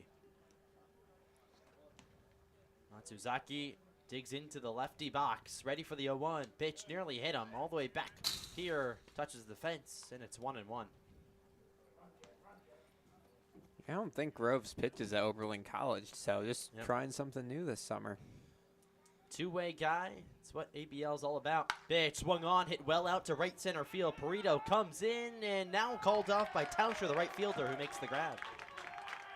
Out in no man's land out there into the gap. It was a nice running play by Tauscher, and there's 1 gone here in the 9th. Sean Toger up for Batting for the Bucs, the number 8, the Bucs, left and he fielder, was inches Sean away Toger. from bringing one back. Would have been his 2nd dazzler on defense. Pitch pours in for a strike. So it's 0-1. Toger having himself a pretty nice day at the plate. He has a hit, a walk, and a gun out on defense, which is probably the biggest one of the day. Pitch is outside, so 1-1 now on the left fielder. After Toger pitches, he always seems to come back and play the field one of the next couple days. He grounds one up the middle, past the second baseman Clark, and into center field. That's a single for Sean Toker, his second of the day. And the Bucs have a runner aboard first base with one out. Yeah, it's just easy contact. No way the second baseman's getting in, about 5 feet to the right of the second base bag, and they'll take those type of hits. I don't know if they need any more insurance, but they'll take it. Well, they can try to go for, well, now it's 9-3. No. It'll be tough. Obviously impossible. Pitch outside just to get to a 10-run margin, though. Obviously need 4 runs. Rain starts to fall once again here at Lee Jordan Field. Coming straight down. Absolutely no wind this evening. Togura first. Groves comes home. That pitch is lined to left field. It's a base hit. Kai McGarry with his second knock of the day. And the Bucs have first and second now with one out. Yeah, just took that outside pitch and laced it. He has such hard contact no matter where the pitch is, and we've seen him kind of reach at some outside balls. That's why, because when he makes contact with them, it can go a very, very good hit. Now Reese Sherman up. He's been a real impact player for the Bucs today. All the way back in the 4th inning. Kind of the hit that sparked the Bucs offense. Broke him out of that slide, brought home 2 runs with the single. Breaking ball misses outside. 1-0 on Reese Sherman. Also singled in the 5th inning. Nice day at the plate for Sherman. Hitting in the 8th hole. Counts 1-0. Rain comes down even harder. Here's the delivery. Hit the dirt. 2-0 on Sherman. It's pouring now. All of a sudden. Yeah, it came out of nowhere. Yeah. Well, that's what happens out here in Alaska. They're going to get this game done, obviously. We're in the 9th inning. It's coming straight down, though, like I said. No wind. 2-0. Swung on, lifted high in the air. Foul left side. Hit the mound in the Chinooks bullpen out there.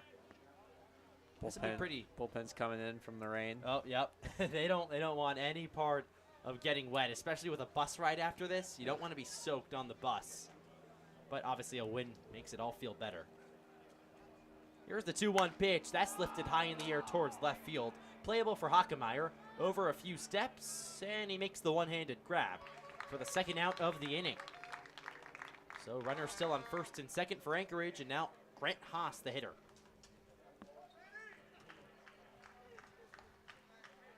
I wonder how it feels. None of the players seem to really be affected by it. We're tucked in right behind home plate.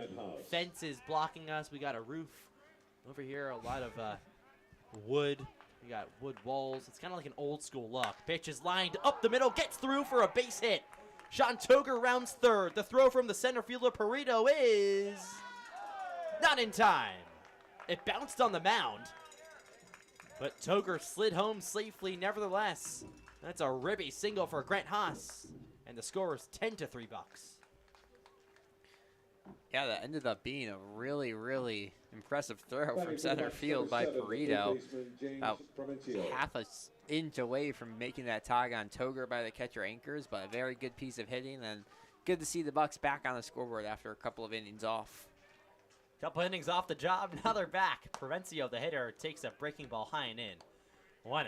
This is what the Bucs can do. Score double digits. It's what they were doing, just a sight that you love to see if you're a Bucs fan. 10 runs on the board against the Chinooks, a team that came in hot, winners of 2 straight. Here's the 1-0 inside, almost hit Provencio. He waves his front elbow out of the way. 2-0 now on the leadoff man. I'm most surprised Kai McGarry only got 1 base on that. I mean, you know, you're up 10-3, but on the brakes a tad. Defense played straight up. 2-0, taken for a strike. It was a fastball. 2-1 now on Provencio. Crowd has slowly decreased here at Lee Jordan Field. Got up to a pretty decent number. Both times we've been here, atmosphere has been good. 2-1. Here it is, down low. So 3-1 now on Provencio. We're in the top of the 9th. Bucs up 10-3. 11 hits on the day for Anchorage. A big inning for the Bucs was that 5th. 6 runs came across. 3-1, swing and a miss. Inside fastball by Provencio. So 3-2. Full count on the leadoff man. Runners take their leads off first and second. It's Haas at first, McGarry at second base. Here's the payoff pitch. Breaking ball missed outside. So the bases are loaded now for the Bucs. And it's the number 2 hitter, Logan Ewell. Anchorage plowing over Chugiak. But I will say, give credit to the Chinooks dugout. They're still loud. Pitch, high and wide. 1-0. They're into it. As the teams play each other more here in the ABL, they see each other more often. There starts to be some rivalries. Pitch in there for a strike at the letters. 0-1 now on Logan Ewell. Make that 1-1.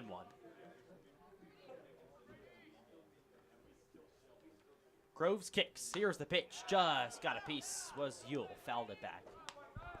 1-2 now on the right fielder. He's looked real good out in the outfield. Solid on defense, and his hitting has come around too. All around good player. Breaking ball just missed outside. 2-2 now. Brady Groves, a two-way guy, hitting in the 100s this season, around 140. But a two-way guy, like I said, so getting some innings on the mound. Here's the 2-2 pitch, just missed down low. 3-2 now.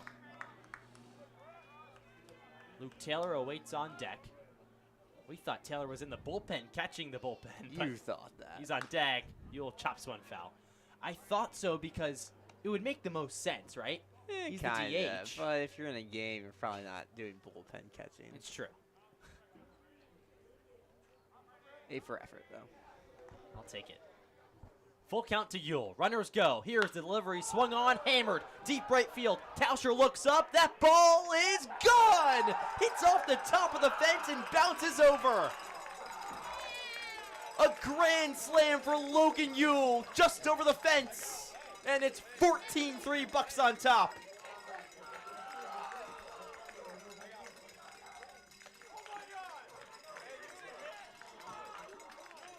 The first grand salami of the season for the Bucs. And it's blown open here at Lee Jordan. Yeah, I mean, that's just a signature line drive home run. It looked like it could have either been off the wall, into a glove, or over the fence, but it's the latter of the three. And how about a grand slam for your first homer of the year? Very impressive. My goodness. Just what the Bucs needed. Pitch to Taylor's outside. The offense is back. Safe to say. 1-0 on Taylor. Groves on the mound still. Pitch, cut and a miss. 1-1. Ewell just reached out there. He's been putting together good at-bats so far. This game finally got a hold of one deep to right, and it just snuck over. 1-1 outside. 2-1. Well, the Bucs do have that margin of more than 10 runs, but of course Chugiak going to come to hit nevertheless. 2-1 pitch downstairs. Well, the first grand slam of the season. Always good to see the grand slams come. Now, of course, it's even better when they're in tight games. But this one feels good for Logan Ewell. 3-1 upstairs. So that's a walk for Taylor. Wheels falling off. Wheels are indeed off, I think. I think the Chinooks are riding with a couple flat tires today. They beat the Bucs last week. Earlier in the week, that is. Not today. 14-3. Underhill grounds one to second sharply. Fielded, fired in time by Clark. We'll head to the bottom of the ninth, but the Bucs get 5. The big hit off of Logan Ewell's bat. The first grand slam of the season for Anchorage. We'll be right back. It's Bucs Baseball. Don't go anywhere.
Back at Lee Jordan Field, we go to the bottom of the 9th. Bucks are on top 14-3.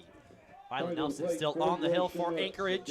With the DH, Trent Cornell leading off for Chugiak. And it's good to see the offense finally come alive for the Bucks after a couple cold days. Pitch for Nelson, swing and a miss. Quickly 0-1 on Trent Cornell. Nelson kicks and deals. Here's the 0-1 in there for a strike. 0-2. This is the best we've seen Nelson all year. Good to see the young pitcher coming along. 0-2 the count. Works fast. Pitch. Swing and a miss. Got him on the off speed. 1 out here in the bottom of the 9th. Nelson looking good after a couple rough outings on the mound. Bucks trying to give him some innings possibly in lower pressure. Get his mechanics back, everything working, and it's looking good. Here's the pitch to Hockemeyer. Just catches the outside corner for a strike. 0-1 on Hockemeyer, the number 9 hitter. Nelson kicks in, deals, swung on, dribbled right back to him. He fields it, bounces away, recovers, throws in time to first. Well, Nelson's working fast. 2 quick outs here in the bottom of the 9th. And now the last chance for Chugiak is Aiden Tauscher, the leadoff man.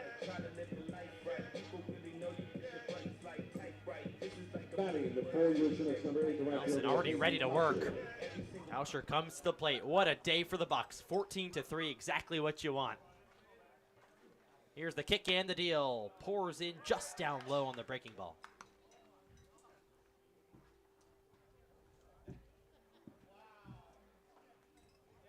One 0. Here's the pitch. In there for a strike.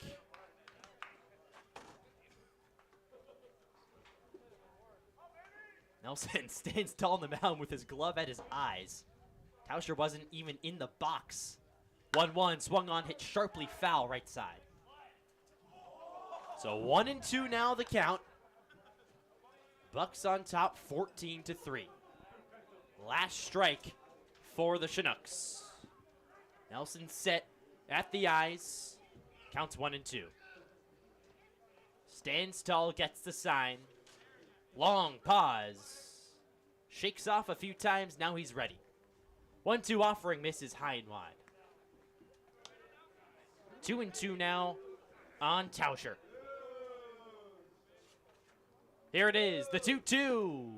Just missed down low. 3-2 now on Aiden Tauscher, the leadoff man. 3 balls, 2 strikes, 2 outs, bottom 9. Bucks up 14-3. Here's the kick and deal. Swung on, lined right side, off the hip of Matsuzaki, recovers, throws to first, not in time. Matsuzaki, it was hard hit right to him. He got the ball in front of him, but couldn't throw in time to first. Violet Nelson was covering. So now a runner on first for the Chinooks with 2 outs.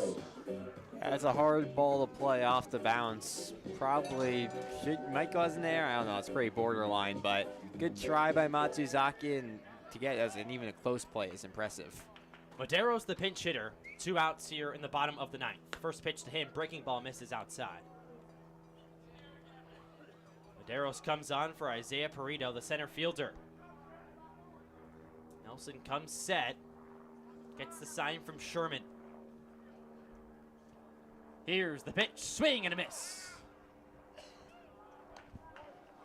0-1 now on Orion Maderos. Make that 1-1. Runner off first. It's Tauscher. Nelson set. Here's the 1-1 pitch. Swing and a miss. Breaking ball down low, 1-2. The Chinooks are once again down to their final strike here at Lee Jordan Field. Bucks on top 14-3. Nelson trying to seal the deal. Counts 1-2. Here's the offering. Swung on, popped high in the air. That's playable. Stays in the infield. Right side. Underhill's there. Grabs it. Makes the grab, and that's it. Almost 3 hours of ADL the Bucks offense breaks out here in Chugiak. Final score 14-3, and Anchorage snaps their 3-game slide. Saturday night at 6 as we go up against the Pilots.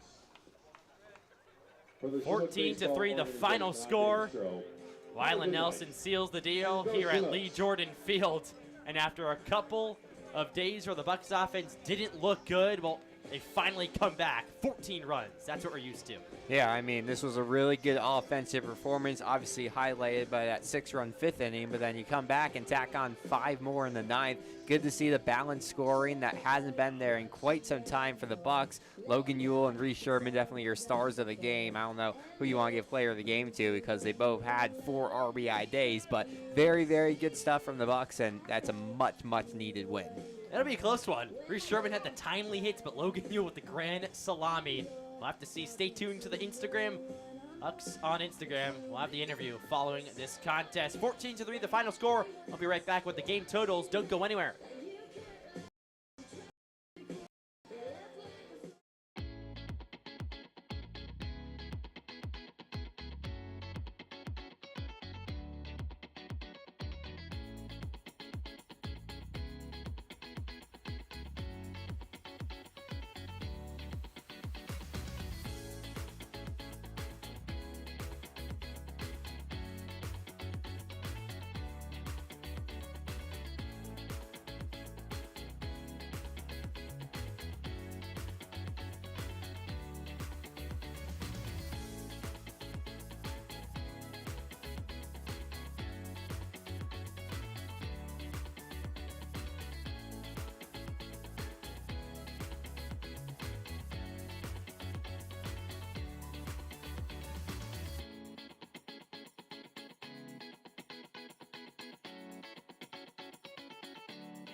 Back here at Lee Jordan Field, Bucs take it 14-3 over the Chinooks. Well, I think the only appropriate way to start off this segment of the show is to talk about the starter, Jamie Robertson, who went 5 strong, 3 strikeouts, just 1 run allowed against the Chinooks. Exactly the start that Anchorage needed after a couple shaky pitching appearances for the Bucs. Jamie Robertson said, "I'll take the ball. I'll go as long as you need it."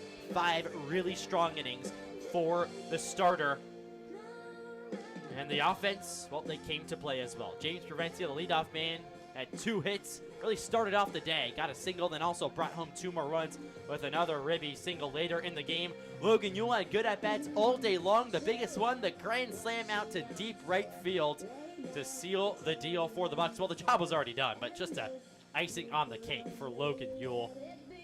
Landon Underhill 1 for 5, as well with Luke Taylor, who ripped a double to deep left field. The offense just looked really good for the Bucs all throughout. And then Reese Sherman, big day at the plate, 2 for 4, but brought home 2 runs to start the offense and to break the Bucs out of their little offensive slump that's been going for 3 days now. So good to see out of the offense for the Bucs. On the other hand, it was a tougher day for the Chinooks, obviously. Just mustered up 3 runs.